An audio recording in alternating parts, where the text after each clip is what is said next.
Good evening and welcome to the Cabarrus County Board of Education's business meeting for Monday, August the 8th, 2022. I will call the meeting to order and welcome those that are joining us live stream with our viewing audience and ask all to please stand for the Pledge of Allegiance.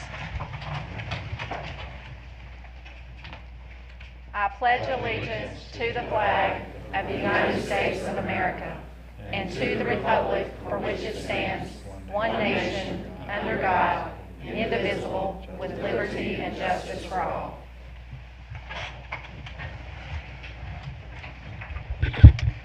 Thank you. Board members, we will begin with items under 3.01, setting the agenda. May I have a motion that the August 8th, 2022 business meeting agenda be approved as presented? So moved. Second. I have a motion by Ms. Blackwell, a second by Mr. Furr. All those in favor say aye. Aye. Opposed? Hearing none, that motion passes unanimously. We will move to 4.01 with our recognitions, and we will have our Great Wolf Lodge Everyday Hero Award, and we'll ask Mr. John LeGrand to the podium, please.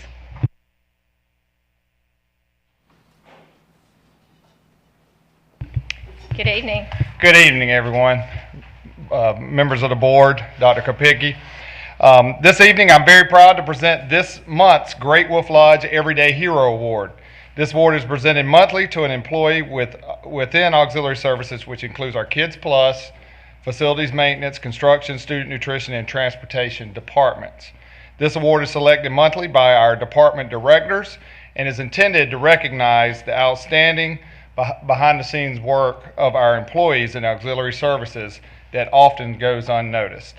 As we all know, there's great work being done daily by these employees that should be recognized here publicly. In addition to public recognition at our board meetings, we are very grateful for our partners at Great Wolf Lodge that have generously provided complimentary water passes for 4 to each month's recipient of our Everyday Hero Award. Unable to join us tonight is this month's recipient of the Everyday Hero Award, Miss Diane Reese, who is better known as Miss Noodles by her students. Miss Reese is on a much-needed vacation this week, but Miss Amber Diggins, our Cabarrus County Schools Kids Plus director, is here on her behalf. Miss Reese is the site director of the Kids Plus program at Mount Pleasant Elementary School and was nominated for this award by several of her students and parents. Here are just a few of the comments about Miss Noodles, starting with a few from the parents. Mrs. Reese, or Miss Noodles as our kids affectionately call her, is one of the most dedicated teachers and employees I have ever seen. She may have only had a short amount of the day with these kids, but to my son, she is not only a teacher, but a friend. I see Miss Noodles almost daily and have never once seen her in a bad mood or heard her say an unkind word. The love her kids have for her is extremely evident. Anytime you see Miss Noodles, whether it's in Kids Plus, an after-school event, or out in the community, she typically has kids running up to her. She interacts with them, teaches them, disciplines them, plays with them, and most importantly, loves them as much as they love her. Mount Pleasant Kids Plus is a very lucky group of kids to have her. Another parent says that Miss Noodles is beyond amazing. What a true inspiration to our children. My kids adore her and they can't wait to see her every day. She goes above and beyond to make each child feel special by going out of her way to provide one-on-one time with every child as needed. She is also the best Uno player. We are so lucky to have her in our life. And one final comment from a parent, Miss Noodle celebrates every child. Her expectations for behavior and the way children treat one another are clear, and it creates an environment where the children learn to root for one another. When I saw her with the children, I see her love and dedication. She celebrates and encourages every one of them for who they are. We need more people like Miss Noodles in our world. And finally, just a few quick comments from the kids. Miss Noodles is the best Kids Plus teacher ever. She lets me be silly and plays card games with me. And Miss Noodles is the funniest and likes to be silly with me. You can see a couple pictures here. We did go out and give her award out at Weddington Hills. She was working in our summer program. And I tell you, I had never met Ms. Noodles, but the energy was contagious. Her love for kids was evident. Kids were coming up. We had a hard time taking those pictures because kids were just constantly hugging her. We had to run them off, So it just shows the work she's put in and the love that she has for what she does. And I want to compliment Amber and her team, and especially Ms. Noodles. I wish she was here for all of us to recognize, but she said she's going to watch it on TV from her vacation. So, Ms. Noodles, if you're listening, congratulations. And I would like to thank all the students and the parents for submitting these nominations, and tell Ms. Noodles, well done, and thank you for being an everyday hero. Thank you, Ms. Noodles.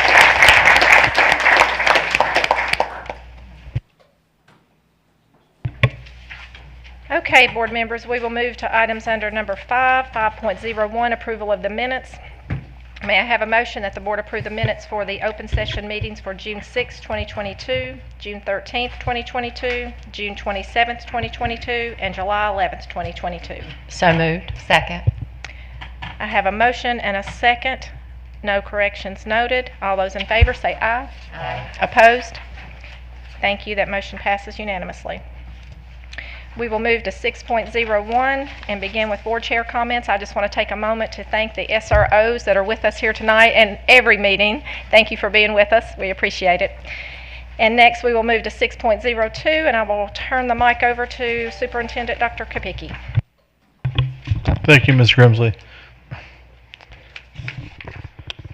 The first thing I want to point out to the board and the community is we have some updates on some of our building projects that are taking place. I'd like to ask everyone to turn their attention to the monitors, and you can see some of the turf field and track updates that have recently taken place at Mount Pleasant High School and Concord High School, which is ongoing. And Mr. Cohen, if you would kind of walk us through that, I'd appreciate it. These are the turf field and track updates. Yes, sir. So just a quick update, as he said, on Mount Pleasant High School and Concord High School. For Mount Pleasant High School, the turf field has been completed. The school's actually been using the turf field for the last couple of weeks for spring practices prior to the start of school. We will need to postpone those practices once the company comes back in and begins spraying the urethane track, which is scheduled to begin this week. It'll be about a 2-week window that they'll need to complete that work, so that the track and the field will be completed for the first game that will be August the 19th against Central Cabarrus High School. A couple pictures of the finished product for the turf field.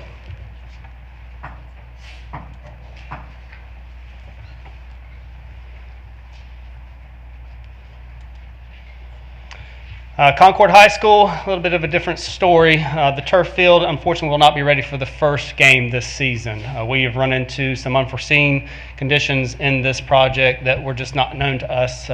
Utility issues and infrastructures that were old and abandoned, but were still underneath the field as we begin to uncover them. We had some permitting challenges in the front end with the Department of Environmental Quality. Just a little bit more work was involved in getting those permits processed and approved.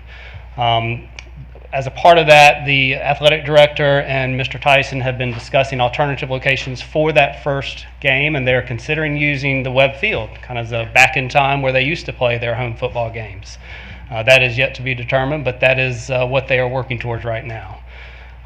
We have made the decision to postpone all activities at that complex until September the 16th, which would be the first home football game, thus giving Geosurfaces, the contractor, enough time to complete both the turf field and the track improvements all at the same time, so that we don't have to open the turf field and then possibly close that back down for a couple of weeks, moving people off of it to complete the track work. So it aligns with the schedules of football and soccer, and the AD was very receptive to that. It's been very helpful in accommodating the schedule. So, also as a part of this project, the School Booster Club was able to purchase a new scoreboard for that stadium, and it's being installed by the Facilities Department, and it has been delivered, and will be beginning installation within the next 2 weeks. So.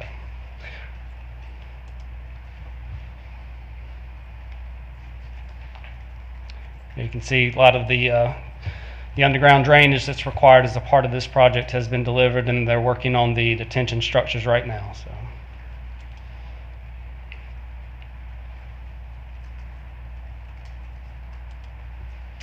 And that's all. Are there any questions?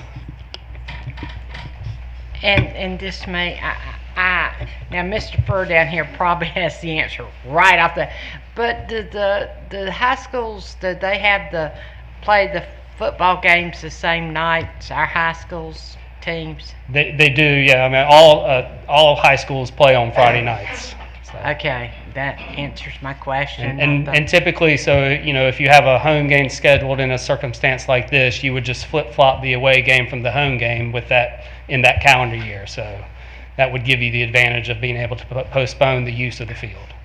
Because that's why I was about to say, could one of our other schools? So when you get into conference play, it's easy enough just to say, hey, instead of us playing at home this time, we want to play away, and then we'll flip-flop at the other end of the schedule. So. Okay, that's why I didn't know if one of ours could use one of the other, Concord use one of the other schools. Yeah, I leave those decisions up to the athletic directors. So. Oh, okay. All right, that was my question. Yes, All right, ma'am. thank you very much. I just got one comment. I don't know who came up with the idea of playing at Webb Field, but I think that would be pretty cool. Cool. Yeah, it would be a unique experience, wouldn't it? Yeah, it'd go way back in time. Yep. I just had one question. Yes, ma'am. How are the kiddos taking not being able to play their first home game at their own field? Has there been any I'm discussion sure there will about be some that? disappointment on the students' half, you know. But at the end of the day, when you look at the end result and what the product is going to be that they're going to get, I think they're willing to wait and sacrifice that. So. Mm-hmm. Thank you, Mr. Cohen. Yes. And also, I'd like to commend the board for your dedication in approving those projects. Your community is going to benefit for many years by those improvements, and you definitely have addressed two very serious safety issues at both of those fields. There was a lot of issues, as we all know, so we appreciate that. Within another month, we should have all those projects done, and that'll be exciting for our kids. The next update, Mr. Cohen's going to talk to you about the Roberto Road Middle School project that's ready to go and for the opening of school. And in fact, on August 22nd at 2 o'clock, the Roberto Road Middle School is going to hold their dedication. So again, that'll be August 22nd at 2 o'clock for that dedication. Yes, Mr. sir. Cohen? Yes, sir. Thank you. So yes, Roberto Road Middle School will be the 8th middle school of the district to align with all of our high schools. This project has gone phenomenally well between the contractor, the design team, everybody involved with it. To date, we are roughly 22 months into this project, and we've not had to issue or approve one single change order as a part of this project. This view here is looking northeast. In the north view of this image is Roberto Road, just to give you some perspective. On the northwest side, that is Cochran Road, which is the bus entrance. Gives you kind of an overview of the campus itself. In the foreground there is your softball field, obviously your football, soccer field, track area in the center, and then baseball on the north end. There, right beside the cemetery that you see, that is our dedicated practice field for all the athletic events. That's a view of the staff, visitor, parent parking lot coming in off of Roberto Road. We have ample parking and ample queuing capacity for parents that are driving their kids to school. As a part of the requirements with MSTA, we were required to provide just over 2,500 linear feet of queuing capacity so that we did not impact the state highway road system on Roberto Road. We will double queue cars all the way in from Roberto Road around to the entrance, just where you see the first island there up on the left-hand side, and then they will single load and unload students from that point on. We'll be able to unload about 8 cars at a time as a part of this design. There's an aerial view looking at the main entrance, right where the students will be entering the campus and the school itself. I apologize for the clarity on this. It didn't come across, but that will be the view as you enter the school there from the staff, visitor, parent parking lot.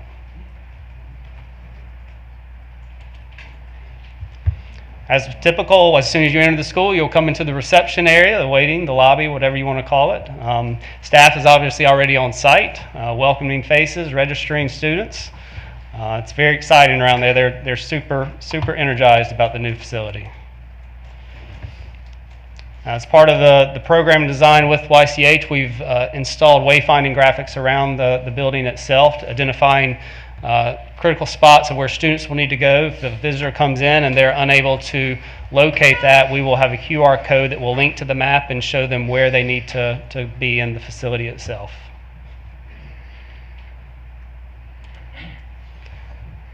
That's looking down the main common area of the school itself, what we like to sometimes refer to as the spine. The area up on the second level is the media center. Christy Bullock and her staff have worked very hard with the decals and the graphics in this project, giving it a nice personal touch. That's the 400-plus seat auditorium that was programmed and designed for this school. We can seat just over one full grade level in that auditorium.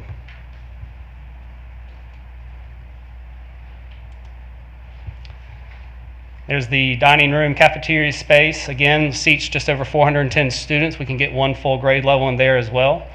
There are 3 serving lines dedicated for the students. A dish tray area. We have a kind of a creative bar type seating area there just off in the foreground that we're going to allow students, and should a middle schooler want their parents to come have lunch with them, I guess they could sit there. So that didn't happen for me. So there in the main common area, just underneath the monument stairs, we just tried to capture the use of space that was left over. Provided some seating area for students that is just off the dining area as well. Depending on how Ms. Bullock and her staff manage lunch times, they may allow 8th graders or older students to be out there and eat lunch. There's the main entrance into the cafeteria. I thought that was a really cool graphic that Christy came up with, Raptor Cafe. She's a one-way in, one-way out, so students will always enter at that area into the cafeteria, and then they'll always exit at the other end. It helps for control of the movement of the students themselves. There, just off of the cafeteria on the main common side, we have a little raised platform area that we'll also be able to use for additional seating capacity during the lunchtime hour. We can move those chairs and tables, and it can be used for small presentation space for either staff level events or grade level events that you may want to have there that not require a formal setting like the auditorium. This is one of the 4 CTE classrooms that were programmed into the school. We had 2 computer labs, we had a business lab, and then we had a life skills lab. This is one of the computer labs, and we have transitioned one of those computer labs into our language immersion program class space because the school was decided to have a language immersion program after we had already designed the project. There's one of the 12 science classrooms that we were required to install. It gives you a panorama. It gives you both the lab workstation spaces on either side of the classroom, as well as the student space in the middle, and the demonstration desk there in the foreground for the teacher.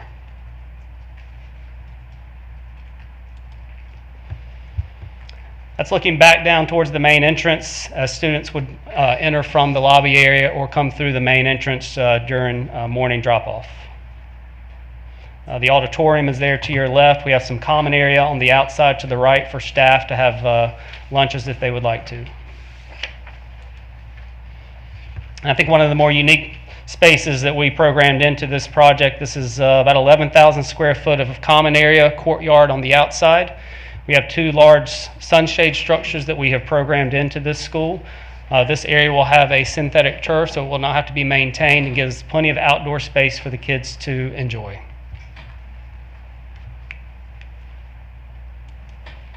And that's all I have. Are there any questions? Thank you, Mr. Cullen. I appreciate it. Yep. And next, I'd like Angie McLean, our Teacher of the Year, to update the board on our beginning of the year teachers that recently went through some professional development. Angie's going to update us on that. Ms. McLean? Thank you, Dr. Kopicki, Madam Chair, and my board member family. I just wanted to take an opportunity to recognize some of the amazing beginning of year teachers that Mrs. Griffin, Ms. Herndon, and Mr. Simeon and myself have had the opportunity to meet. We're still in the process now. We still have 2 more candidates that are coming up at the end of this month prior to the decision being made in September. But I just want to say this, their drive and their passion for educating the students in our community was amazing. It was amazing to sit there and hear them talk about how important it was to build the relationships with their students and their parents, having different project-based learning opportunities where the students could look at how what they do impacts their community. And then one teacher expressed, this was not her subject area, but she noticed that when her students came to her, they were struggling with multiplication. So she was determined to meet their differentiated needs. And she went home that night and totally just refreshed on how to teach multiplication. And she put her lesson on hold so that she could teach her students, meet them where they were. So it was just rejuvenating to sit there and hear their stories and their experiences with me.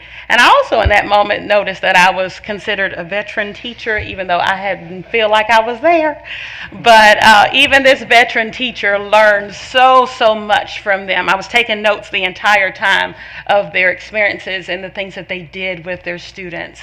Like I said before, I look forward to meeting the next two candidates that are coming up, and I can't wait to work alongside of whoever is selected, whether it be him or her, for the 2022-2023 beginning of Teacher of the Year. But I just want the board and our community to know that we have some amazing teachers who are pouring into the lives of our students. Thank you so much for letting me share, Dr. Kopicki. Thank you, Mrs. McLean. We look forward to your updates each month. So thank you. And again, welcome to your year as Teacher of the Year and representing the teachers. So we appreciate having you. Thank you. Next, if you can look to the screen again, there's a hint, not yet, looking for the RISE handout. There you go. Thank you. So just remind the board that on August 17th and 18th of next week is two of our professional development days that we are initiating. It's called RISE. If you look at it, it's Reflect, Ignite, Serve, and Engage. And it's kicked off on the 17th with the elementary speaker, Sarah Johnson. On the 18th, Jonathan Alsheimer will be the secondary speaker. There's a full day of events, a full day of sessions for our teachers to pick and choose from, and quite a schedule that's been put together for this professional development conference-like session that all of our teachers are going to participate in. And this is the kind of the advertise that we've put out to promote this. There's also a Twitter handle that you can get on there, and unfortunately I don't remember it off the top of my head. Sarah's going to look it up for me right now, though, because I was on it today. But there's a Twitter handle you can look, and you can see the schools competing against each other with the theme of RISE and how they're going to handle that as they go into this professional development. I also want to commend Dr. Withers because she has been outstanding in preparing for this and meeting with the curriculum department and the various teachers in the various departments to pull this event off. It's been quite a large challenge, and she has done a phenomenal job in preparing this. It's going to be, we're excited about this. It's going to be a lot of interesting things for our teachers to engage in, and we look forward to this being a real success next week. So I'd just like to thank her publicly for all the hard work that she's done on this. So more to come on that. And the hashtag is? Thank you. CCS Rise 2022. That's CCS Rise 2022. You should take a look at it. It's kind of a fun way for you'll see our schools and some of their interesting intakes on how they're promoting the Rise within their buildings. And then next, I would like to have Angela Fitzwater come up and present some information to our board and the public on the recent EC professional development that talked about capacity building for IEP teams that Angela and her team led. Ms. Fitzwater? Angela Fitzwater, I'm the interviews director. Angela, will you key up, please? I appreciate the opportunity to come speak to you guys tonight about a training that we held from our department on July 11th called Capacity Building for IEP Teams. We held this training along with, I'm sorry, I'm new to this, so I'm trying to change screens here. We held this in partnership with ECAC, which is the Exceptional Children's Assistance Center, and they do a lot of work supporting our families and our parents. They're kind of the go-to resource for parents to get information about their rights and just guidance on how to handle some of the things that they're facing with their student with disability or child with disability to help support that partnership between the school system as well as the parents. So with this, we invited the schools Harrisburg Elementary, Hickory Ridge Elementary, Hickory Ridge High School, and Mary Frances Wall Center participated with us. We had EC teachers from those schools, as well as general education teachers and the administrators to attend to participate. For district support, the EC department was part of that training, as well as school board members. I appreciate that Mrs. Carpenter and Mrs. Sandage also came, as well as Mr. Vogel, our school board attorney, took part in that training with us for the day. And the EC department invited our parent advisory committee to take part as well. During that, we talked a lot about the special education law that drives the work and the services for our students with disabilities. ECAAC did a phenomenal job of going over what the individual IEP roles are for all members of the team. So all of our teachers, even general education teachers that may not have experience setting in an IEP, they left that day feeling like they would be confident going into an IEP meeting going forward. The parents, we invited them to take part in just talking about family-school partnerships. A lot of the activities that were planned caused us to get up and move around and kind of collaborate with others and share a lot of our own values and our own way of thinking about things to make sure that we're all aligning for the best outcomes for our students as we support them. ECAC did a great job of talking about like do's and don'ts of IEP meetings, and a lot of that we want to carry over into our work this year as we do training with our school teams as well.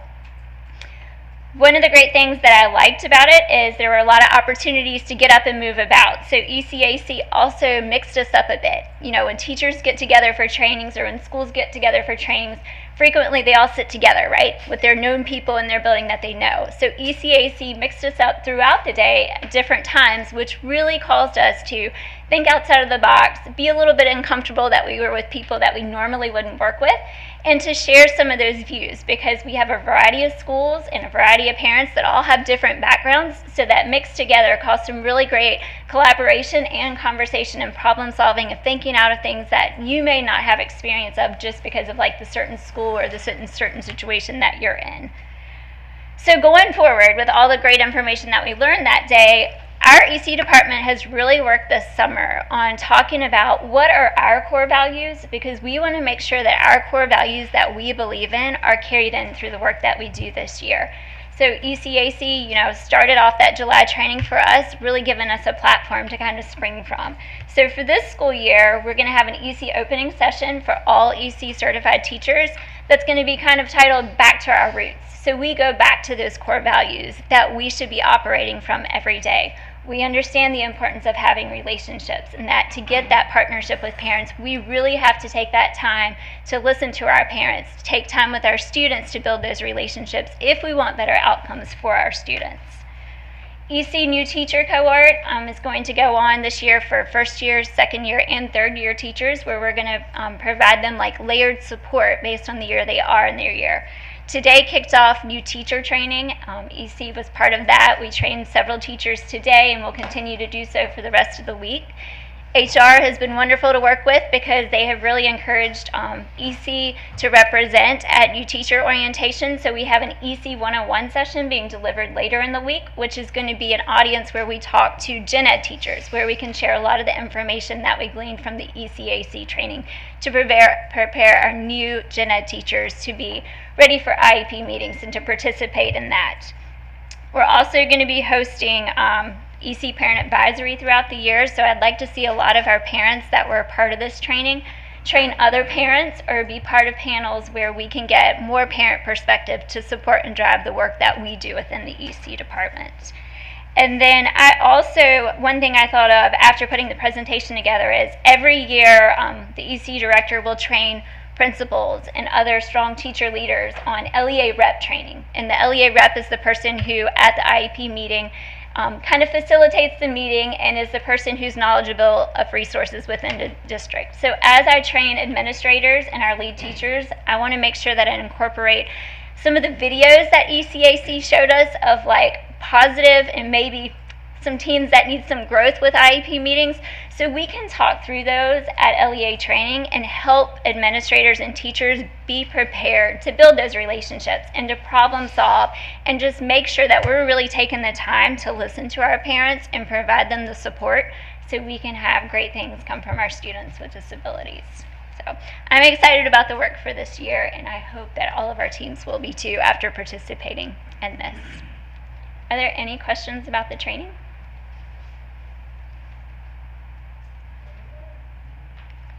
Okay.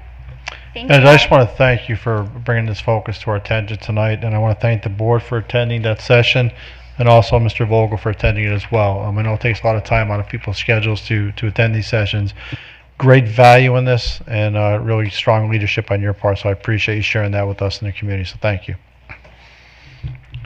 And I'm going to close real quickly just by pointing out that we have our 3 early colleges that began today back to school, and that's exciting because those colleges are back in session, but it's also exciting because the Cabarrus Health Science Institute kicked off today under the leadership of Mrs. Dominic Velez Hyde, and our first cohort of 60 students began today at the Cabarrus Health Sciences Institute. The entire community, this board, all the administrators, all the people that live here in Cabarrus County should be extremely proud of this particular new school starting. It's going to be a game changer, I really believe, for our kids in the area. It's going to give them a lot of opportunities on an academic sense, and also I think in the possibilities that are there to continue to partner with Atrium Health Services and provide possible job opportunities for them when they leave here.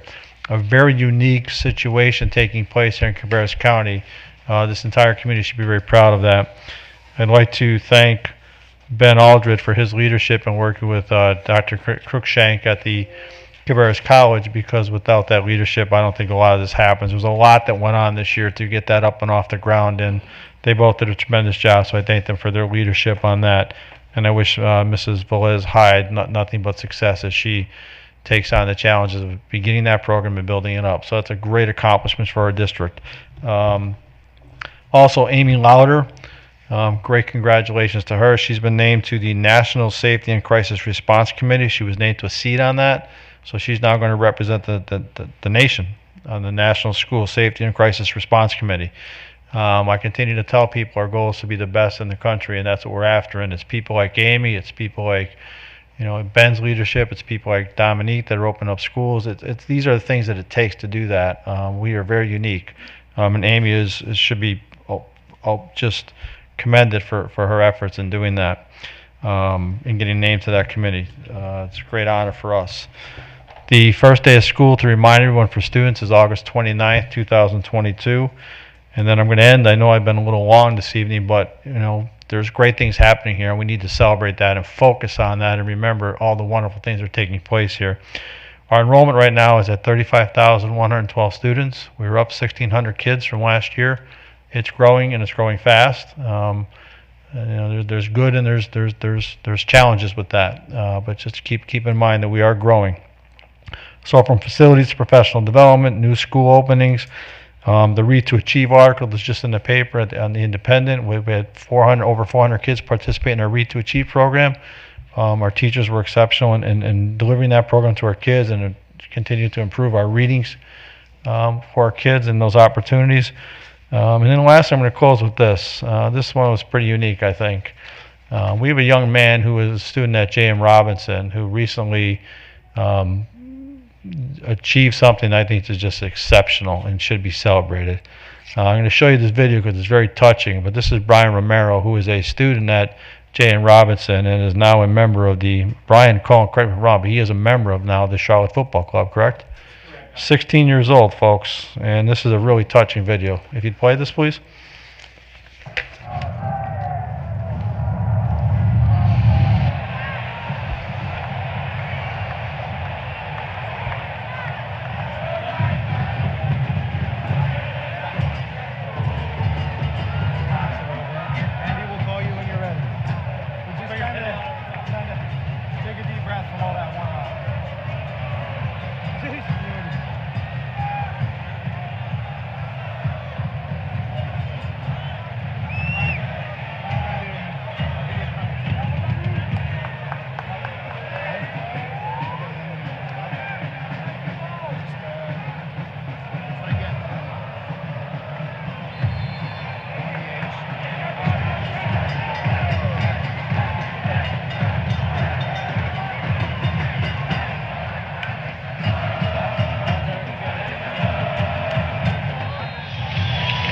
sub comes in, and look who's coming on. Brian Romero, who's going to come on for Kerwin Vargas. What a moment to make your debut.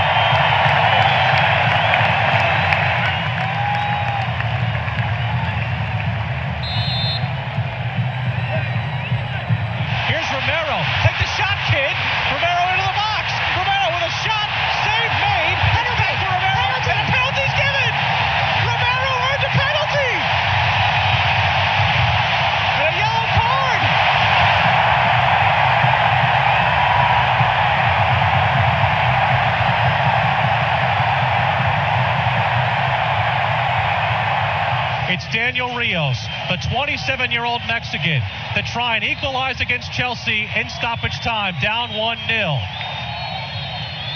Rios approaches, shoots, score! Daniel Rios has equalized against Chelsea!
So as you can see as a district, and you think of some of these accomplishments we've shared with this evening, from our own leaders being appointed nationally to our students being recognized nationally. I mean, folks, 16 years old, and he's playing major soccer for a professional team. It's incredible.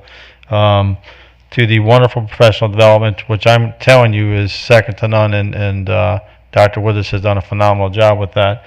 To the facilities that you have created this evening that are about to open up, that our kids are going to take advantage of. Do we have challenges? Absolutely. But are we a first-class district? Absolutely. And we have much to be proud in this community, and we need to celebrate that more, especially as we enter into a new school year and all of our goal is to make sure that we provide access, resources, and opportunities for all of our children and give them everything that we can. So I thank everybody here this evening. I thank our board, and I thank our community for continuing to support our district. And I look forward to a new school year that again begins August 29th, early in the morning. So thank you and be well.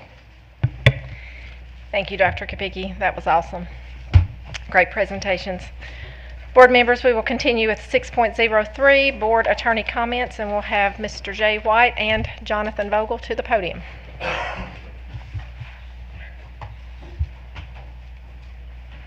Good evening. Good evening, Madam Chair and the board. Madam Chair, you asked me to discuss the Title IX law and some of the background. Board members, just for clarification, a couple of the conversations that came out of the last meeting, I just asked for Mr. Vogel and for Mr. White to do some clarifications on some emails that we had gotten and just have some dialogue and conversation. Happy to do so, to give you some background. Title IX is a federal civil rights law that prohibits discrimination on the basis of sex by recipients of federal funds in their education programs. So Title IX applies to the school board because the school board receives federal funds both from the U.S. Department of Education and from the U.S. Department of Agriculture. The law regarding Title IX's prohibition against discrimination on the basis of sex and whether that extends to discrimination on the basis of sexual orientation and the basis of gender identity has been changing over the last couple of years. Though the United States Supreme Court has not ruled on a case addressing whether under Title IX discrimination on the basis of sex extends to discrimination on the basis of sexual orientation or gender identity, it did address a similar case with respect to Title VII, a different statute regarding employment discrimination. And it said that it did, at least under the facts of that case regarding hiring and firing, that it did cover discrimination on the basis of sexual orientation and gender identity. Anyway, last year, the current administration, the Biden administration, changed its interpretation of Title IX from the prior administration and issued guidance documents last summer that said that the Education Department will be enforcing Title IX to include discrimination on the basis of sexual orientation and gender identity. Soon after that, a lawsuit was filed by 20 states alleging that the Education Department should not have issued that guidance document, that it went beyond its authority to do so, and it was interpreting Title IX in ways that the statute was not written. About a month ago, a federal judge ruled in that case and enjoined the Education Department from enforcing Title IX in those 20 states. North Carolina was not one of those 20 states, but from enforcing Title IX in those 20 states in a manner that extends it to discrimination on the basis of gender identity. About a month ago, also, the Education Department has moved forward with a proposed regulation to, among other things, put within federal regulations the idea, again, that the Title IX statute's statement of discrimination on the basis of sex means and extends to and will also be considered larger. So as of today, the Education Department has not had any enforcement action against any school district or other federal fund recipient for discrimination on the basis of gender identity with respect to, let's say, use of restrooms or locker rooms. Its guidance document from last year saying that it will enforce it that way is still out there, although a judge has enjoined the department from enforcing it in 20 states, but not North Carolina. And a couple of months ago, the U.S. Department of Agriculture issued a statement saying that it was going to interpret Title IX in such a way to include gender identity. And that's important because the school board also receives funds from USDA, the Department of Agriculture, in connection with the Supplemental Nutrition Assistance Program, or SNAP. But the agriculture doesn't have a kind of a civil rights arm like the education department has, and it's unclear what, if anything, the agriculture department would do. Would they refer a matter to the Justice Department? What would they do? And like I said, the education department hasn't opened up any investigation, or none that they've announced, or any enforcement action with respect to this. So I say the area is a little bit in flux because the interpretation has changed from one administration to the next administration because a court has enjoined the education department from enforcing it in that way in 20 states. Although in the federal courts that govern North Carolina, the U.S. Court of Appeals for the Fourth Circuit, 2 years ago there was a case where the court had an occasion to rule in this area and decided that it would extend to discrimination on the basis of sexual orientation and gender identity. So that's to show you that there are different rulings in different courts, and different administrations are coming out differently in the way that this is interpreted. I hope that's helpful. I'd be happy to answer any questions you have. And I will open the floor for discussion, and I will begin with Ms. Adcock. I don't really have any questions. I thank you for bringing this to our attention and giving us the details on this. I think it's very helpful, and I hope that it also will help our public. Ms. Carpenter. Same thing, just keep us, it looks like it's a moving target, and until something is presented to us, and it is changing. Thank you very much. Welcome. Ms. Blackwell. Same. Just thank you for keeping us updated. You're welcome. Mr. Furr. No comment. Mr. Walter. So this can change again in another couple of years then if there's a change in administration. So elections are important as far as setting the direction of this. Is that right? Is that what you're saying? Correct. Different administrations can have different interpretations. Different administrations can propose regulations, and then the next administration can propose to repeal the regulation. There's some of that happening right now, and that does happen from administration to administration. Thank you. Ms. Sandage. I hate to be the one with questions, but that was a mouthful for me. And not to be funny in any shape, form, or fashion, that affects a lot of our kiddos and their families. And I just want to make sure that it is clearly understood, like, why are we having this conversation? And then also, what does that mean in layman's terms? Because I understand what you're saying, but I'm sure there's folks that are watching this that may not understand why you're saying that and what that means to their kiddo, or what that means for me as an individual who may be affected by that. Right. Did that make sense, Jonathan? Well, sure. It's an important issue. It's a legal issue that is evolving, and the purpose of my presentation was to let you know where things stand in the courts, and where things stand with the federal agencies that have the responsibility to enforce the law. There's actually kind of a parallel way that this law ends up getting implemented. The federal agencies enforce the law for purposes of determining whether they want to withhold federal money. And in the courts, they're entertaining lawsuits because Title IX provides an individual an ability to sue.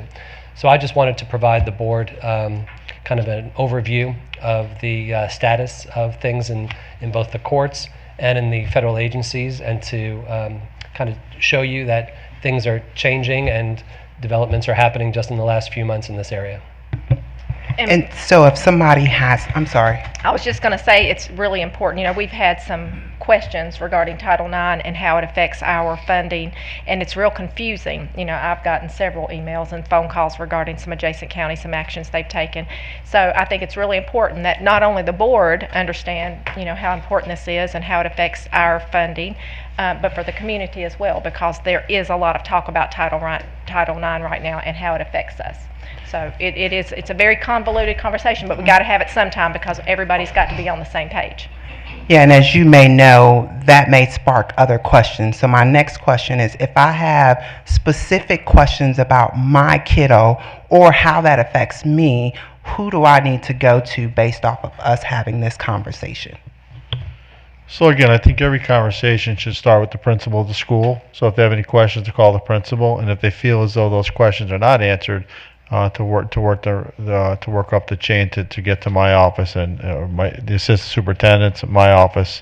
At some point, we would answer the question. But the first place for parents to go with questions would be the principal of the school. And in most cases, they can resolve the issue and answer the question. If they can't, they have direct access to us, and we can answer those questions. And if we need to, we reach out to Mr. Vogel or Mr. White and get some legal assistance when needed. I'm going to ask that every time just so folks understand the process. Yes, ma'am.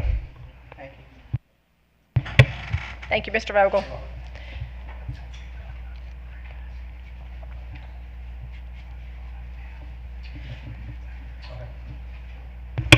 Mr. White reminded me that at some point the board wanted to hear tonight about when it comes to reviewing board policies, that the board under policy 2410 has the authority to provide temporary approval of a board policy, even though it has not yet reached second read.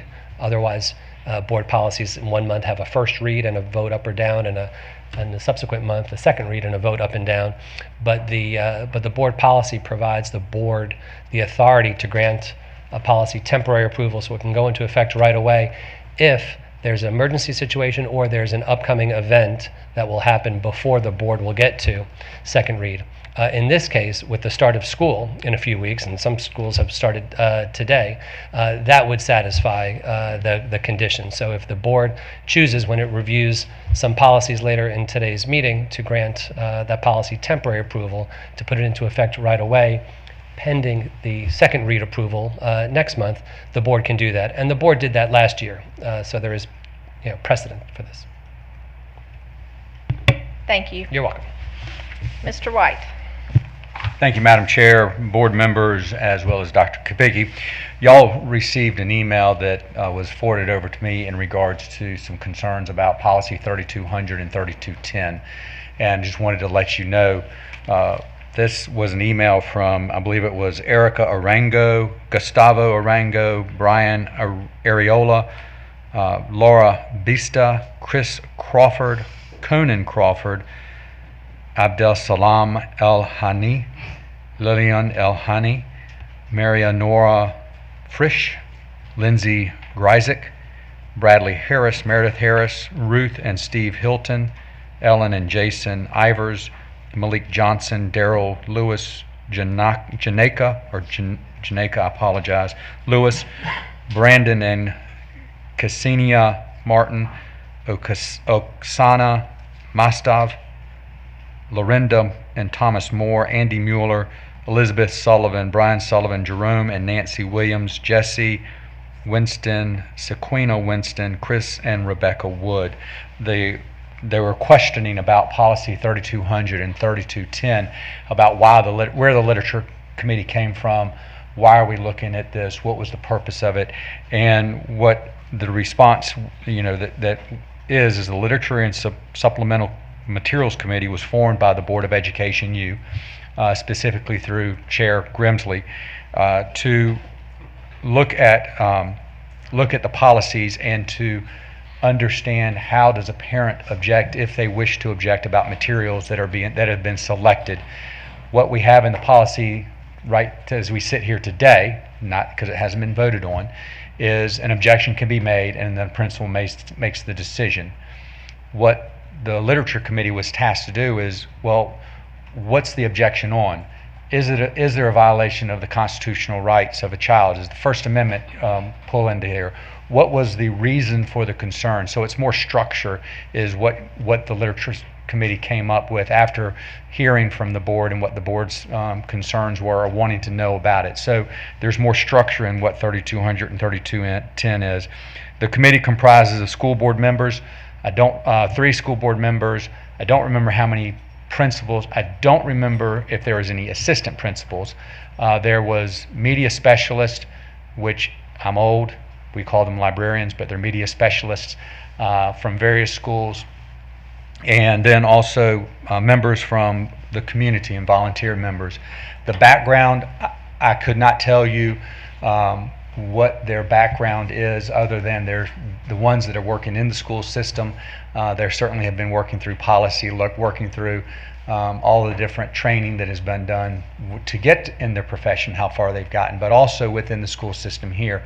In regards to the public members, In hearing their comments, I would tell you they were diverse. They came from different points of view.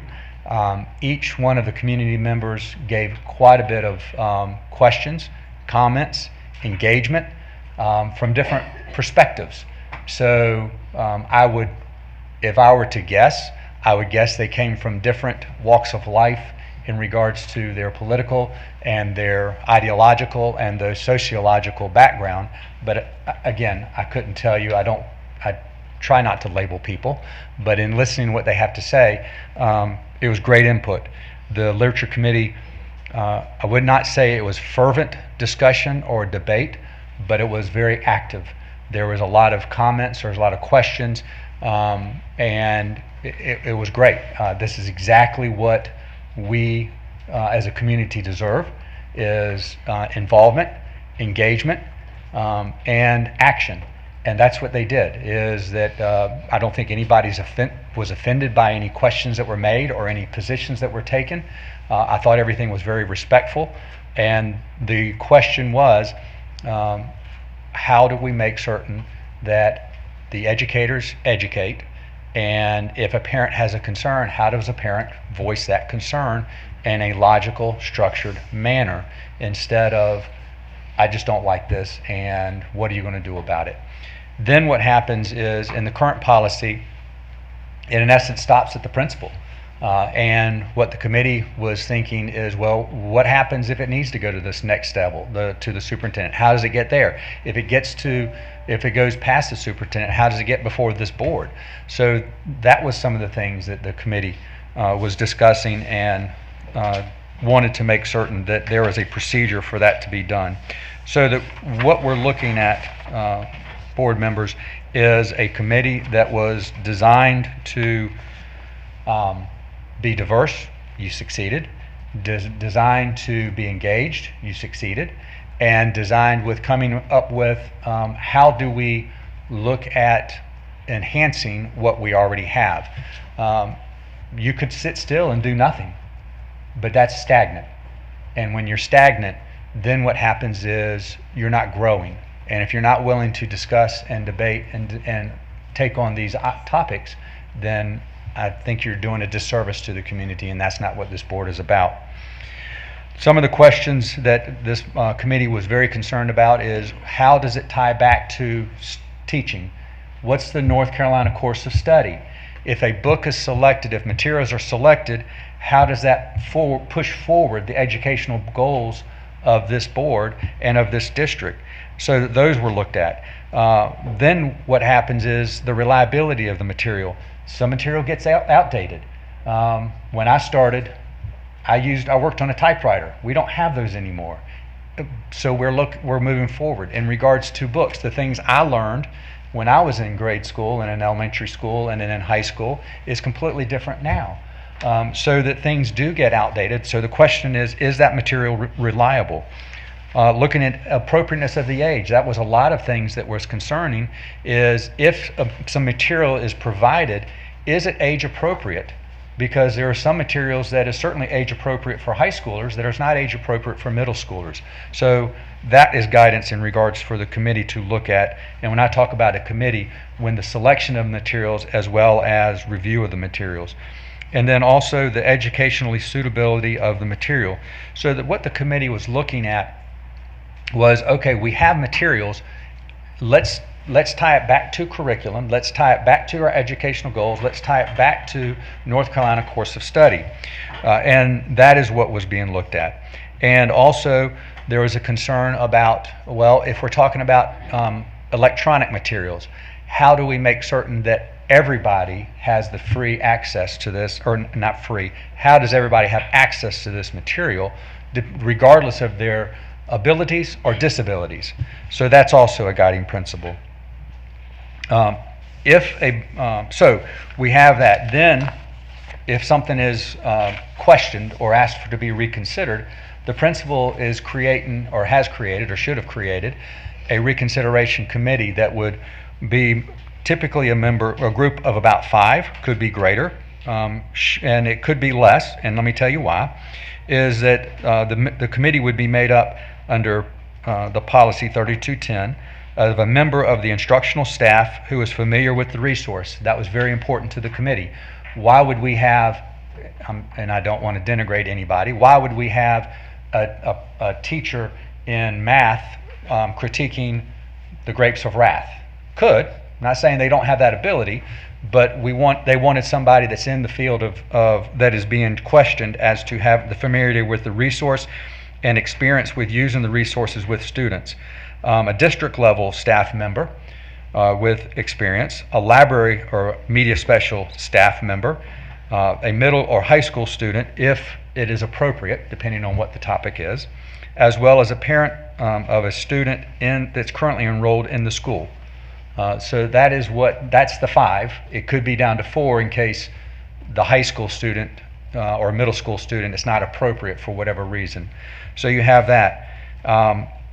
The people that will be serving on the committee, at least in regards to the staff member, the district staff level member, as well as the media, will have gained a tremendous amount to get to their position in this profession, either through their education, obviously through the training through the school system, so to address equity, diversity, and inclusion. And so that is where we are. I think that answers most, if not all, of the questions. One of the questions was asked, well, how does a book get back into circulation if it is removed? That is something that was not tasked with the literature committee. This board can say, go back and look at that if you want to. I mean, not if you want to, but if you think it's appropriate, then the literature committee can take up that. But the literature committee was tasked with looking at 3200, 3210, and is there a way to make it to make it easier to understand, but also allowing a parent to be involved in the process if he or she believes some materials they believe it's not appropriate, and what's the basis and what is the way that material could be replaced or could be looked at differently. So that answers the questions from the names that I've just read out. I'll answer any questions that y'all may have. Before I open up the floor for discussion, I want to make sure, does this meeting with your report does that give an official response to that group? Yes, ma'am. Okay, so I don't have to do anything else? No, you don't. And I did forget to mention, there was quite a few references in there about this committee was a book banning committee. It is not. That is not the purpose. In fact, I've had several people that have come up to me to appreciate of what allows a parent to at least know what they have to do and know what they're looking at if they have concerns about books. Also, there was a question in there that I've neglected to mention to y'all is transparency. The question is, where is the transparency? Each one of the literature committee meetings, as far as I know, were advertised. As I remember, everyone was advertised. Everything was posted on our website. There was, I would guess, at least 10 to 15 at the minimum people from the community came in. It wasn't the same people from the community, so as Mrs. Blackwell chose to move to different sites, different locations, there was, I would say it wasn't a packed house because there was certainly extra room, but it was well attended. It was very well attended. And then this board has mentioned every time prior to the meeting that we have a meeting coming up. This is the meeting. This is where that meeting was going to be located. I don't know how much more transparency it could be, because that was done. Anyway, I think that answers all the questions. Jay, just for clarification, also, the committee has not really addressed any books. You're just in policies right Correct. now. So there has been no books pulled, Correct. Banned, definitely, but definitely not pulled anywhere. And in fact, the committee said if a book is challenged or questioned or reconsidered, it needs to stay on the shelf. I think what's confusing is, and of course it's not us within our authority, but what is being pulled evidently from schools or looked at or reviewed, I'm not sure what principals or administration is doing, but it's not under the purview of this committee. No. So I think that's where, if it's out in the community or within those campuses of parents or whomever, that they don't understand that principal has every right to do that, and what they were doing previously until y'all But do this what we need literature to do. committee has not pulled any books, has not been asked to look at any books. That's not the procedure. The procedure is at the school. And I could envision, I'll use the grapes of wrath. I've been using that since as far as I remember. If the grapes of wrath were to be questioned at a high school, then that book, Grapes of Wrath, stays on the shelf at that high school. The committee that the principal would be setting up would need to have at least 5 copies to review those. So those 5 copies may come from different sources. It may come from another high school 1, 2, 3, 4, 5, but it's not to be pulled to not go back to that shelf. It's a matter of, instead of purchasing and adding a financial burden potentially to the school system, they could look at them that way, and then those would go back. If there's a question about that Grapes of Wrath at that high school, it only is affected at that high school. It doesn't affect all the high schools throughout the Cabarrus County school system. The principals in those school system and those other high schools would know about it, but it only affects that school. Okay. All right, I'll begin with Ms. Sandage. So I didn't write the email, but I was one of the folks who received it, and based off of your explanation, that doesn't answer all of the questions that was sent in to me, but I'll allow for the people who sent in the email to state if it didn't answer their questions for them. What I gathered was they wanted an in-depth response to the questions that they answered. And if we sent them an email already answering those questions, that's fine. But since we took the time to list every person that email came from, we also should have listed the questions so that the public is aware of what we're even answering, to be honest with you. That's just my thoughts there. Again, I just wanted to state that it didn't answer the questions for me, but maybe it answered the questions for the folks who sent in the email, so I'll just stop there. I'll be happy to answer to pose the questions, if that would be helpful. It's completely up to you. I'm just saying, for me, you didn't answer the questions that were sent to us specifically. Okay. How was the Literature and Supplemental Committee formed? The committee was formed by the Board of Education through the chair. What was the selection for the committee? The committee comprises of school board members, principals, schools media specialists, parents, and community members. Was there an application process? There was not an application process that I know about. Who invited the current committee members to serve on the committee? The community members volunteered their service on the committee through contacting the Board of Education. I'm not certain. I don't know who invited the principals or the media specialist. What was the process to ensure the members' varying viewpoints and demographic backgrounds were included in the group? The process to ensure that was that they came from different groups. There was, I believe, based upon what I saw, they did meet the demographic group backgrounds, varying viewpoints were met on the committee that was formed. What would the process be for requesting reinstatement of a banned book? There is not one at this point in time. That is what this board can certainly look at to have the literature committee to review, but that wasn't the task that the literature committee was asked to do. Will there be a form to allow parents to request a banned book be reintegrated into the curriculum or library shelves? At this time, that was not part of the literature committee task to do. If this board wants the literature committee to do that, they can certainly ask for them to take on that. Let me see. Ms. Sandage, so let me just interrupt for a moment. What questions do you feel, since the email went to you, what do you feel like was not answered? What I said was, and I'll say it again, if we're going to list everybody that sent us an email, we need to also provide what that email says to the public. That's my concern. It does not appear that all of the questions that were sent to us were answered.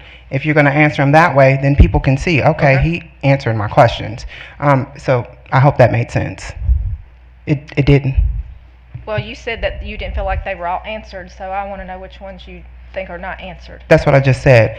If we're going to report all of the people who sent an email, we also need to report all of the questions so that they can feel like they were answered. This one is just a little bit different email because it's an actual committee that has gotten together and has taken a little bit different action in an email requesting information versus it just being an individual email. So it's kind of hard to answer an email that's got 30-some names on it individually without doing it this way. And And then Jay took that question by question, so I'm not real sure what. Then I also said if we sent this group a separate email that answered all of their questions, which I'm not aware of that, I'm okay with that as well. And I just feel like if we're going to take the time to respond and list every single person that sent this email, we also need to take the time to list all of their questions and answer all of their questions. That was all I was saying. And I thought I answered them in my response to y'all, and you don't believe I did, so let me make certain.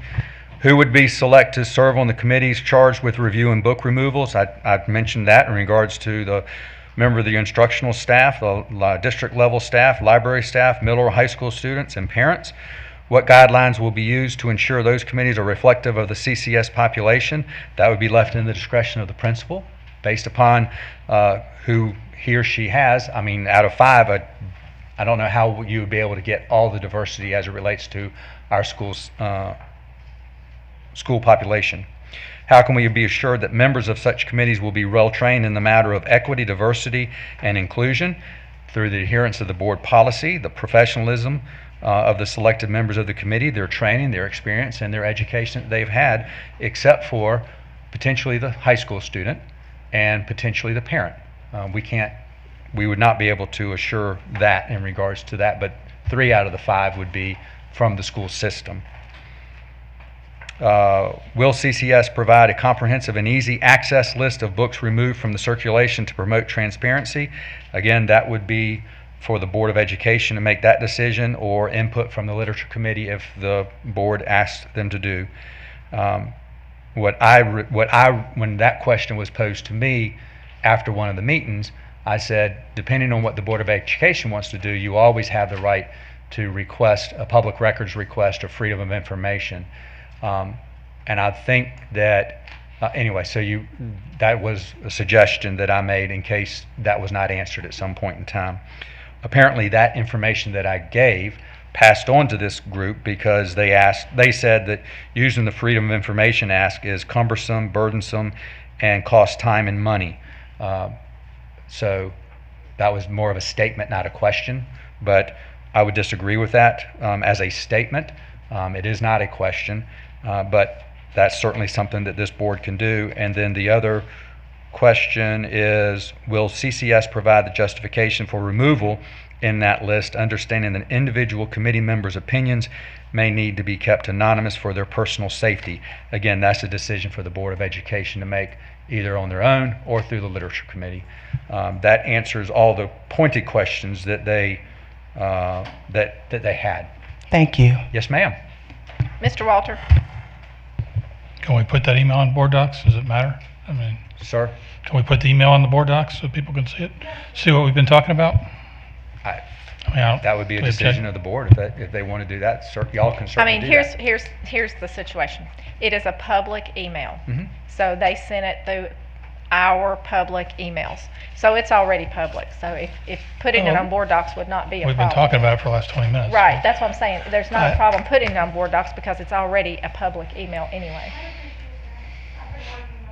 So Okay, well, I don't object to putting it on the board docs so people can see that it. would be a decision of the board to make, sir. What my question is, because of the format of that particular email, and I answer a ton of them, that's why I asked if this board meeting, because Ms. Ivers is actually here and is going to speak at public comment, does this meeting with your responses serve as a response to that email, or do we need to physically answer the emails? My question to you.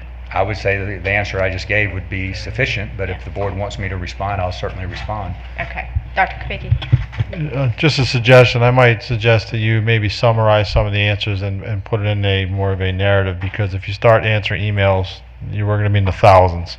That's why the right to know exists, or the freedom, people can request information through a right to know process.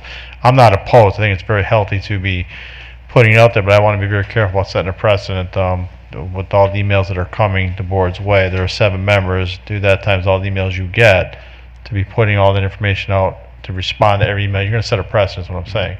So there is a process that is used for the open records to secure that information, to get that information. I would answer the questions more in the narrative. received this request from the community. Here are the answers to those questions. I would also say you can call my office anytime or meet with me. I'll go over anything you want. And to this committee, it was a very open, transparent process. There were 3 public meetings. We've talked about it twice in public. It left that committee and went to policy. It went to the actual policy committee to be reviewed, and then it's going to sit here for 2 reads. So, just to be real clear, and no one's saying this, but we're not hiding anything. It is what it is. I mean, it's been open. It's been a very open, honest process. I just be careful about. I want to be clear. I'm not saying hide. I don't mean hide. But I think you're going down a very slippery slope if you start publishing responses to emails on board docs for everything you get. As we know, there are hundreds and hundreds of thousands of emails that we all receive. So I want to be careful on that. That's all I want to say on that. Yeah, I think the difference is we brought it up here and we talked about it. So. We understand. That's why we're discussing it. And Mr. Walter, I hear you and I agree with you. I'm just saying more of a narrative response would probably be the better way to go instead of once you answer that email, now you've set precedent. So what would delineate that email from eight emails that you get down the road that they're going to say put it on board docs? All the replies have to be there. I would trust legal guidance on this, but it's just a suggestion I have. I'll defer to the legal as well. That's all I have. We discuss this later. Mr. Furr? No, as the rest of you, I trust what the legal counsel has to say, and I know this committee is transparent, and we're trying to do the right thing, and whatever it takes to get the vulgar and the filth out of the school system, out of the libraries, that's what this board's going to do. And so, committee or not committee, our goal is to get that mess out of there. So that's all I got. Ms. Blackwell? Well, once again, I would just like to say thank you to everybody that was part of that committee. I do feel like we were very transparent with our meetings. I think we had excellent discussion. I felt like we did a great job picking very diverse groups of people to engage in that discussion. And again, I feel like we did a wonderful job in coming up with some of these changes to 3200 and 3210, the rubric, and the forms for parents to be able to fill out that were not existent before. So thank you again to all of my committee members and all of your hard work. Ms. Carpenter? And I have to say, it didn't only go through that committee, it went through our regular policy committee, which again, we have other people that are on there that have been on there, and that one basically we put it through that committee to make sure that it worked with what our regular policies are usually gone through.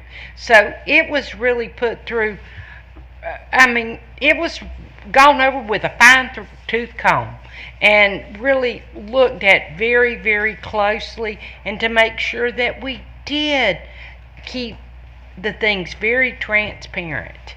And it was looked at, like I say, very, very closely. And I think not just that first committee, but the second one.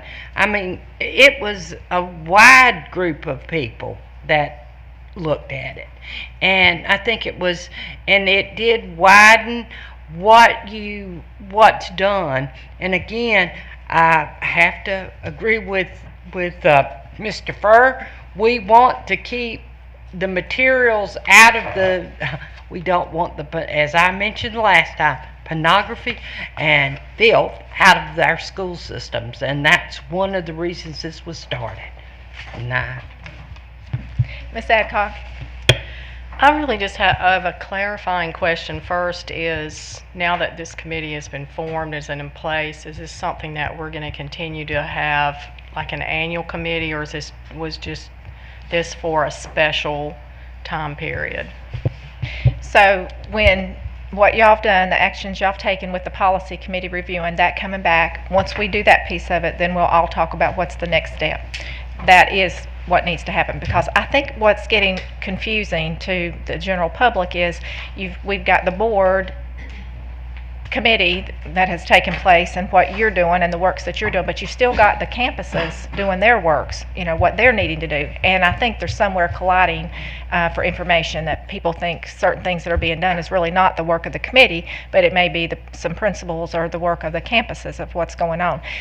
We have a board attorney at these meetings. I think that's as pretty transparent as it possibly gets, that leads and guides in those directions. But I think it does get a little bit confusing that, the board has our work in this committee, and then the campuses and the principals and the superintendent has their work that they're doing, and we don't really know what's going on out there till we start getting these emails. I mean, when I got that one, or whomever, I'm not sure who, I get a 400 or 500 a week.